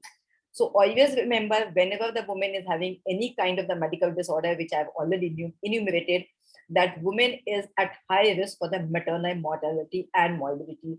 And we have to prevent this maternal mortality and morbidity. Although the quality of evidence is very low for these things, but still, in anemia, no universal standard exists to consider the hematocrit at what method should be used. But it has been said, if less than 25% is a hematocrit, transfusion will be needed. National standards and guidelines for the transfusion should be used when you are having a blood transfusion. So I'm just going to enumerate few cases. This is a 25-year gravida 3 para 2 L2 with previous C-section 7 months back with unintended pregnancy of 16 weeks. Reports to your OPD with short inter-pregnancy interval and with a scarred uterus. Why she has reported late? Because she was having lactating and she did not know, but it was not, she was following whole of the exclusive breastfeeding. So she has conceived and sexually active, and she was sexually active. She was not using any contraception. So she was not aware of the pregnancy. By the time she felt quickening, only then she came to you that she is going to have, she is having a pregnancy and she wants termination of the pregnancy, because as you know, the previous child is only 7 months back. But the dilemma is, for her, it is easy to say. For us, it is difficult to do. It is very easy to say, my child is very small and I want a termination of pregnancy. But for us, we have to take care that nothing adverse happens to this woman. So what is a guideline, what I could get from the IPAS? That recommendation is, if the gestational is less than 22 to 24 weeks with 1 uterine scar, no change in the regime of the medical termination pregnancy, what I've already mentioned in that chart, the recommendation of the FIGO. If it is more than 20 to 24 weeks of pregnancy or 13 to 20 weeks of pregnancy with more than 1 uterine scar, reduce the dose of misoprostol without increasing the interval. So we have said that you should give 400 micrograms buccal, vaginal, sublingual every 4 hours or every 3 hours. But if you are having a scarred uterus, you reduce it. Now, how much to reduce? Nobody has written. So it is your judgment how much you want to reduce. So you can reduce it to 200 micrograms or what I am doing, it is, although it is written, without increasing the interval. But because this is a very common situation, we are not able to counsel the woman for the postpartum IUCD or the post trans-cesarean IUCD when we are doing a C-section. And when we are discharging the woman, again, we are not able to emphasize that she should not conceive. That's a very, very common condition. Every third day, probably you get these kind of the woman who is coming to you. So I believe that reducing the dose is one option which is being given, but even with 400 microgram, instead of 4 hours, sometimes I've practiced 6 hours. It takes a little more time, but we are in a safe situation. I have not published, but only last 3 months I have done probably 5 cases which I have gone through with this thing. So this is my personal experience. It has not been quoted anywhere. There is insufficient evidence to know if this impacts the rupture of uterus in this woman. So what the recommendation says, it is a weak recommendation. Quality of evidence is not sufficient evidence to know if changing the dosing decreases the risk of the uterine rupture. So they say that there is a chance of uterine rupture, but because, as Dr. Atul Ganatra very well said, if you are not favoring the termination of pregnancy, that means you are sending the woman to it for the illegal abortion. And we have already quoted that it is a third leading cause of the maternal mortality. So we have to do in a safe limit whether you can follow this, reduce the dose without increasing the interval. And as I have said that you go with the same dose, but increase the interval. So you are having sufficient, but you have to monitor it very carefully.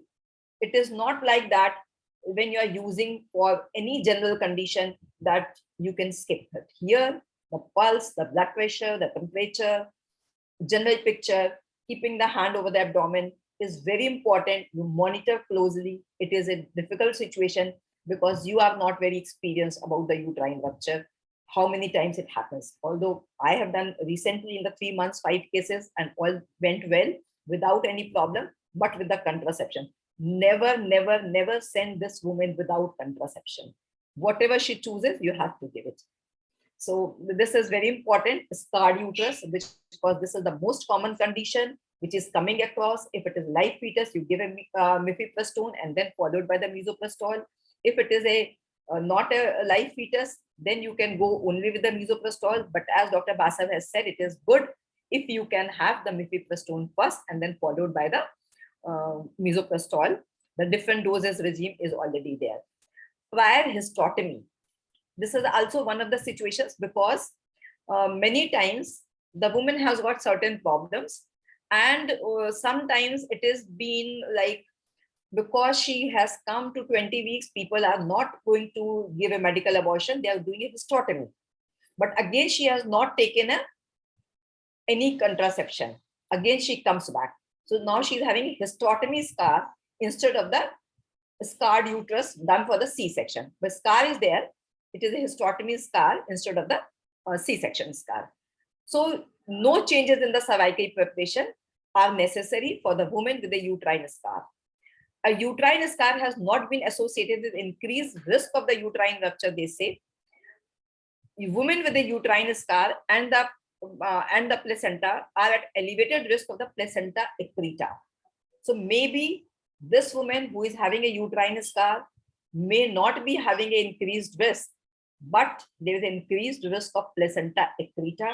So location of here the ultrasound is required to know the placenta, whether it is at the scar or whether it is not at the scar. If it is at the scar, whether it is adherent placenta or it is not adherent placenta.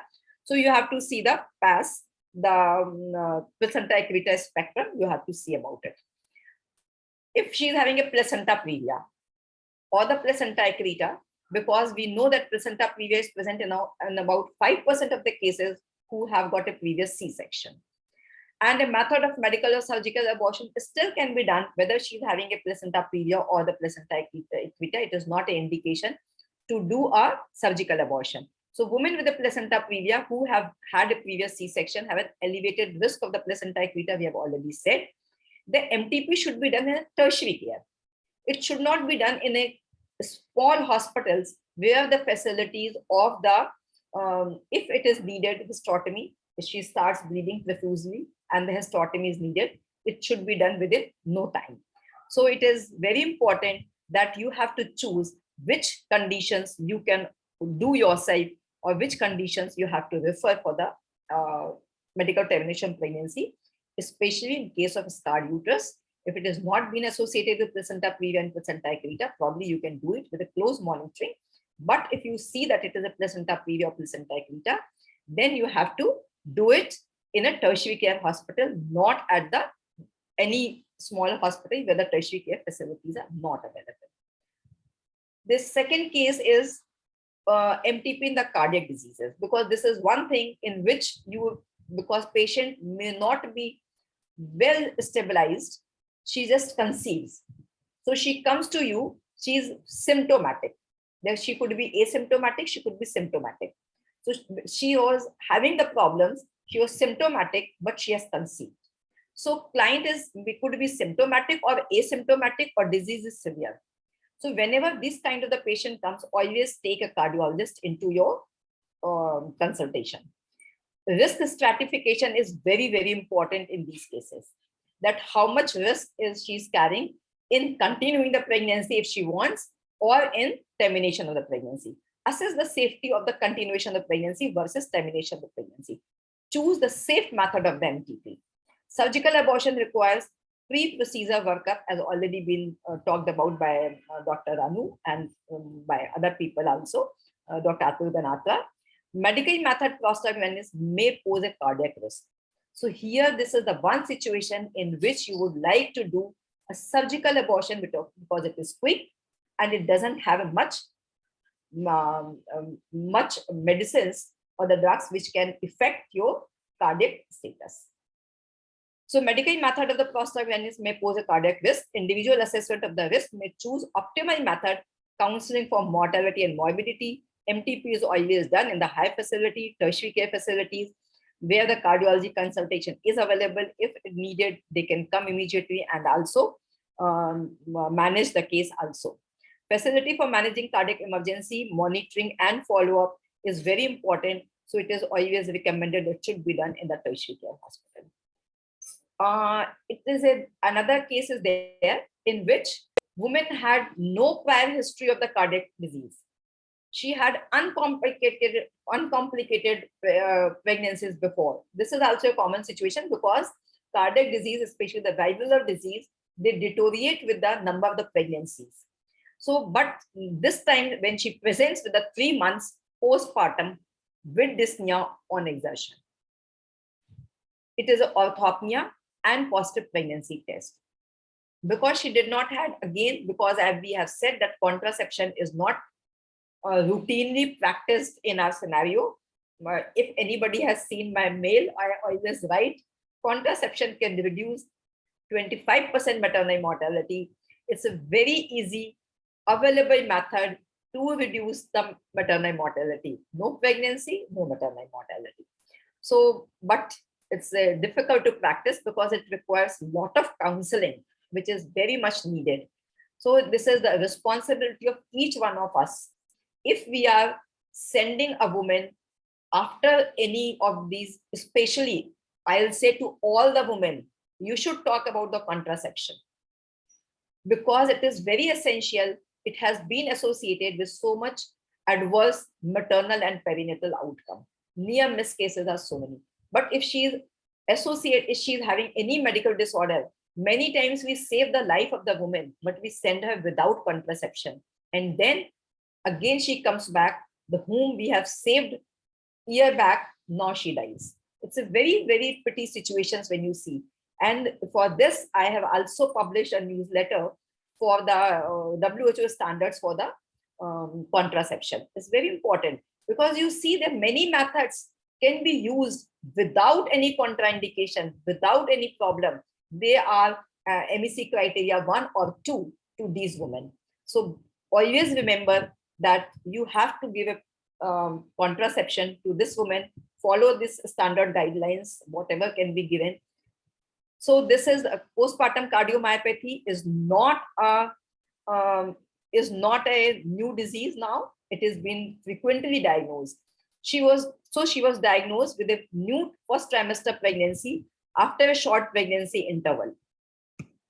So current WHO risk was determined, and she came out to be NYHA grade 4. In view of her history of postpartum cardiomyopathy with residual dysfunction, and there is the cardiac assessment risk is CAR-PREG 2 score 5 for the heart failure and current left ventricular dysfunction. Usual heart failure therapy was continued. Vacuum aspiration was performed for the termination of pregnancy in the outpatient gynecology department and was suggested for the family planning. Either she used family planning clinic, or you can give her at least the barrier method, or you can say the abstinence or the vasectomy. Because those women who are very at high risk of going through any tubectomies, the vasectomy is the answer. Vasectomy is not at all. So you have to counsel the couple, you make them understand that this woman's life can be saved only by a small operation, that is a vasectomy. So these are the things which you have to take care of. You have to, when this patient comes, you have to see that whether she's NYHA, which grade of the NYHA. You have already taken in consideration consultation with a cardiologist. They do a score, they do a echocardiography, and they say this is a risk stratification. And then, as I said, because these drugs, medical abortion takes longer time. So the monitoring is required. You have to monitor this woman for a longer time. And vacuum aspiration or the electrical aspiration, EVA, anything can be done, which is a quick process. And then she can be shifted to cardiologist. They can treat the woman as they want, because she needs a cardiac evaluation. She needs a cardiac management because she's having a residual dysfunction and left ventricular failure. For that, you cannot manage it. And your cardiologist will not come and sit beside this because they're all very busy in the tertiary care. So conclusion is both medical and surgical methods for induced abortions are effective.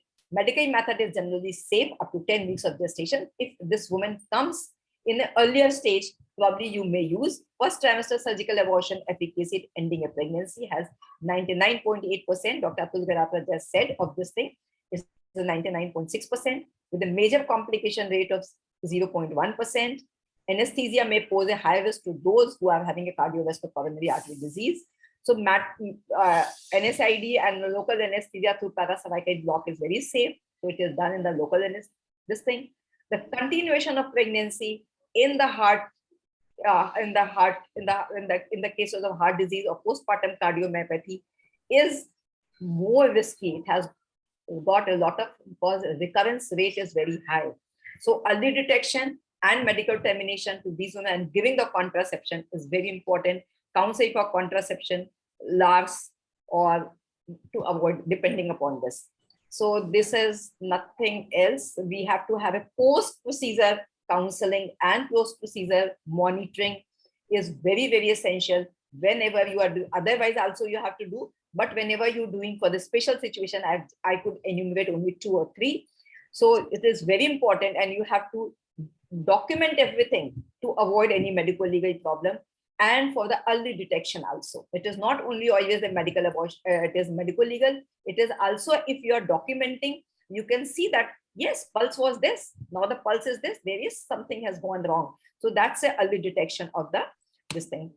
So women need to know before the procedure. I am not going to talk about it. Women need to know during procedure. I am not going to talk about it. So these are the things probably I have already finished. These are some slides which I have just told. So this is all, which is this, yes. This is all about the special situations, and 2 or 3 situations I could talk, especially because they are very common. The scarred uterus and the heart disease, and they really pose a risk. Liver problems, hepatobiliary is also common, but sometimes it depending upon their severity, you can have the safer methods. So thank you very much for giving me the opportunity and inviting me. I hope that I could make some impact over it. I understand, Dr. Yashodhara. Your topic is a very vast topic, but you have done full justice. And before leaving, please answer the queries in the chat box. And Mitali, please post the link in the chat box. Let's start with the post test. So I'm so happy to see that still 500 students are logged in after 4 hours of deliberations, and they are all ready and geared up to give the post test. And post test will tell us how much alert and attentive they were to all the scientific deliberations. So let's post the link and start the timer. Yeah. This was very practical topic because there's no guidelines. So you have to use your judgment. So I will stop sharing my screen. Yeah, please stop. So you can continue. Okay. And give answers in the chat box. Okay. And, Mitali, please share the post test link and start the timer. And thank you, Yashodhara ma'am. And like you told, you are working so much for this topic, and so we were like, you are the best faculty for this topic, and you have really cleared many doubts actually. In fact, I forgot. Yesterday we had a patient, 20 weeks pregnancy with breathlessness. She's intubated. She's lying into the critical care, and we know she's already third gravida. So we have to terminate the pregnancy. No guidelines are there. We have to use our own guidelines. We have to use our own judgment. So today, these people were saying, medicine people, that you have to terminate the pregnancy. She's intubated. She's on noradrenaline, but still we have to terminate the pregnancy. So we have to use our judgment. There's no guidelines. Yeah, in scarred uterus actually, yeah. So medical method till 20 weeks at the maximum. After that, there is nothing. But then I feel mifepristone is playing a very good role. If you give 200 milligrams, we are doing a study on that. 200 milligrams of mifepristone 3 times a day for 48 hours. Like it really works for IUDs and all. So now we have started a study for termination, sir. In previous scarred uterus. But Richa, when the patient is on the so many medicines, she's having pneumothorax. So you do not know what to do. Already started the post test. Okay, they are in the post test, so let us keep silence. Yeah, we have already started. Mitali, please give 1.5 minute extra because they were having discussions. So please start giving your post test. The time given is 10 minutes. And after that, Richa, quickly show them the answers before we wind up. Yeah. And meanwhile, Dr. Yashodhara, please answer their queries in the chat box. Okay, thank you. Yeah. So timer has been rescheduled. So please start your post test. Keep posting the link again and again, Mitali. Yeah.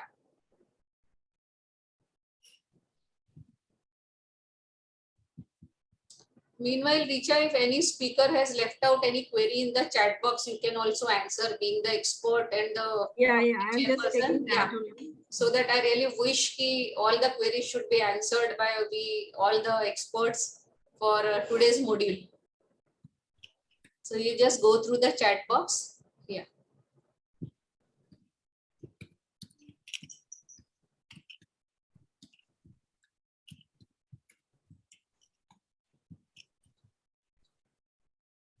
Mitali, एक बार link फिर से post कर दो. Please focus on giving your post test.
Great. Only 30 seconds remaining. I'm so happy many of the delegates, they could submit an answer, huh, Richa?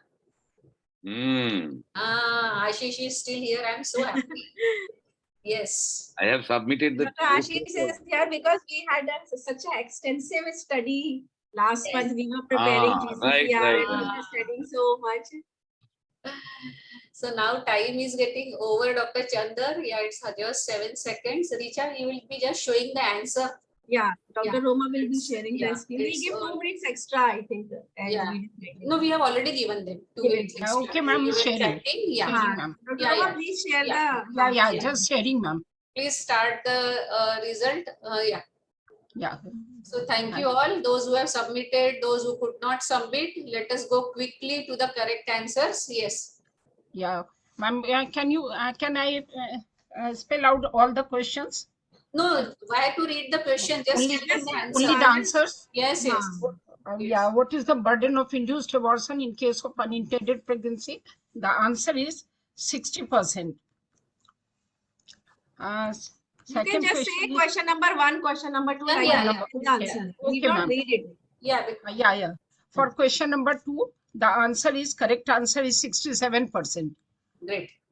Okay, for question number 3, the correct answer is 4. All of the above. And for question number 4, the answers are all 1, 2, 3 are correct. Correct. Answer is 4. For question number 5, the answer is 6. That is all of the above. For question number 6, the answer is 3. Answer is 3. Imprisonment I do. Yeah. For question number 7, the answer is 2. Second one. For question number 8, the answer 4, both 1 and 2. Answer is 4th, both 1 and 2. For question number 9, question number 9, answer is 4. For question number 10, the answer is 5, all of the above. All of them. Yeah, all of the above. For question number 11, the answer is 1. Answer is 1. 3 days, yes. For question number 12, the answer is 1. Only 1.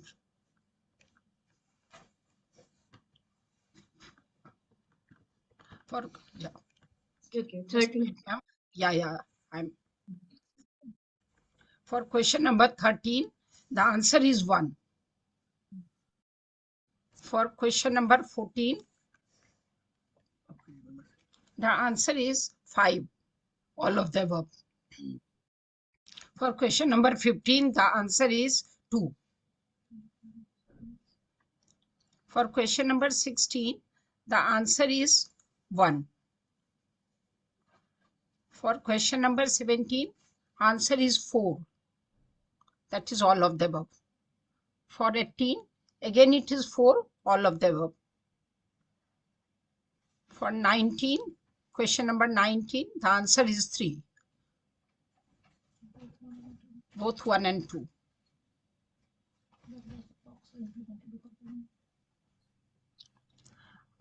For question number 20, the answer is 1.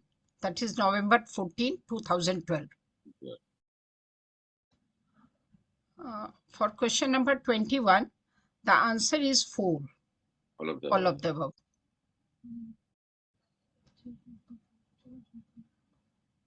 Okay, Dr. Roma, many people, they are putting in the chat box to kindly read the question. No, but Richa, they all can see because it is on the screen. I mean, there is no need. It is true. Many people are putting that way. No. They just have I should go a bit slow. Yeah. Just read the I should go a bit slow. Yeah, because it is so self-explanatory.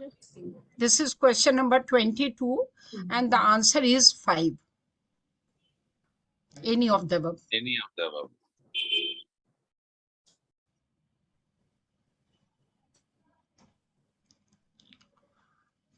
For question number 23, the answer is 4. That is both 2 and 3. All the references have been given by the side of the answer.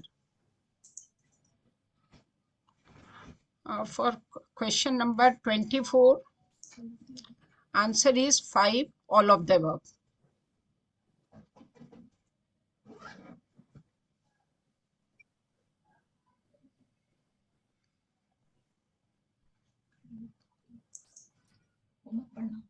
Question number 25 यहाँ से पढ़ना, ऊपर करो ना, यहाँ से पढ़ना.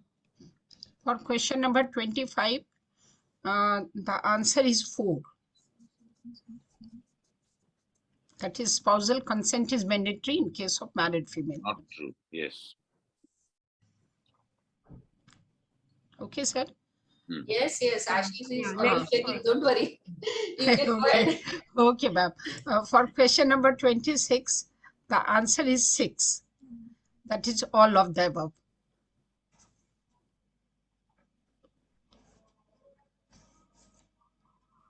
Yeah, go ahead. Yeah, next.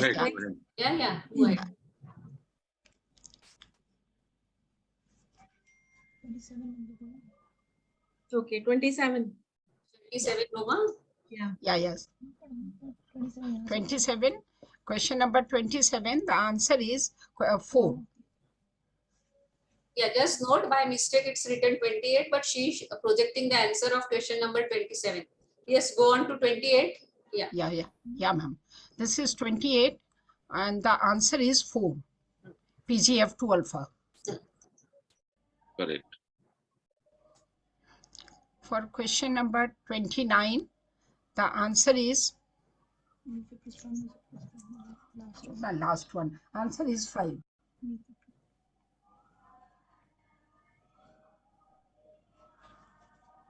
Yeah, please move Okay. forward. Yeah, 29. Yeah. The final question is question number 30, and the answer is 5th, all of the above. Yeah. So, Roma, you have shown answers to all the questions. I would like to answer few of the queries in the chat box. Please, the post-test link is not active now, so you all just can't submit your post-test. It was valid and open for only 10 minutes. FOGSI Focus is available on FOGSI website. You can just log on fogsi.org, and all the FOGSI material, GCPR, FOGSI Focus, everything is available on online. How to know your score? That is why the organizers are showing you the answers so that you can self-calculate how much you have scored. And if you are not able to understand how much you have scored, after the end of this course, the office will calculate. And if you have scored more than 50%, you are eligible for the certificate. So yes, we are already behind schedule. So Richa, you want to say, give concluding remarks, and tomorrow is the day 2. We are starting at sharp 4. So please log in at sharp 4. Be attentive. You all log in late. There are technical problems at your end. We are really sorry for that, but we are helpless. If you are having technical and internet issues, we just can't handle it. Understand that there are 600 people logged in, and we just can't sort out the internet issues and technical problems for each and every delegate.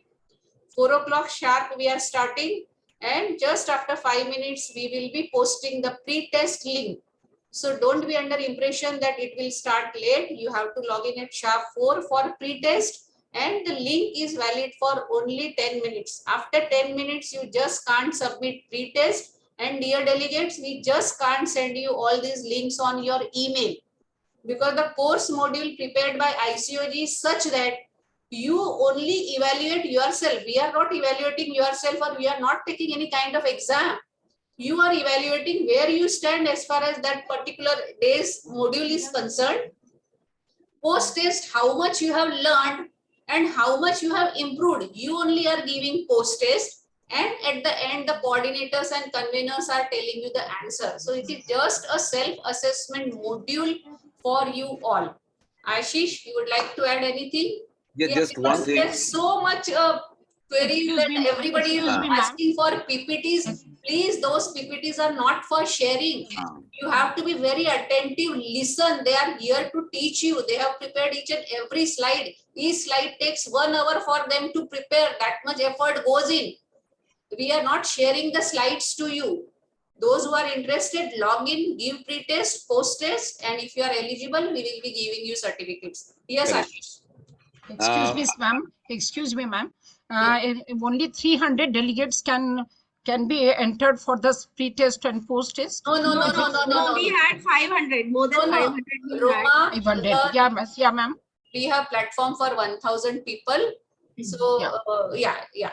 The problem is at their end. So let us not go into all those details. Yes, Ashish, before I must appreciate the efforts taken by ICOG, and particularly Lakshmi is always enthusiastic. And I must congratulate especially Richa. She has taken a great trouble in organizing this, and she has been working for last, I think, how many, 2 or 3 weeks over this. Yes. She has spent hours together, and with the help of, as we know, Lakshmi is busy everywhere, no? So Richa I am has a tough taskmaster, Richa. yeah, Forgive me for Richa that. has focused on this particular part, and I am very happy to work with Richa. Excellent worker. Past 1 month, I am just ringing Dr. Ashish for WhatsApp about the GCPR. Yes, Dr. Richa, I am doing, and then Just one small correction, Richa. Breach spelling ना वो तुम्हारा obstetrics का breach हो गया है, वो शायद change करना पड़ेगा, देख लो सर अभी थोड़े से और चेंजेस हैं. So thank you so much all the delegates, and today we have covered the laws and abortion, induced abortion, that is both medical and surgical, all methodologies, counseling part and doses and everything, protocols. So I hope it was informative, and we had the very much speakers, everybody, and thank you, Dr. Lakshmi Madam, for motivating us and giving us the opportunity for this. And thank you, chairpersons, Dr. Rekha Jha, Dr. Ashish sir, Dr. Manoj Chilani sir, and Dr. Abharani. Thank you so much for staying for 4 hours till the end. We are very keen to be over here. And both of you, Dr. Lakshmi and Dr. Richa, ये programme के बाद और भी खूबसूरत लग रही हो आप दोनों. क्या बात. Thank you, Ashish. सर मेरे यहाँ आई हो तो ऐसा. Yes. And thank you, Dr. Roma, for all your efforts. You really worked hard. Very well. Thanks to you. You have been working very hard. So now, shall we take the leave, madam? Yes. Stop the recording, and friends, once again, I am telling you,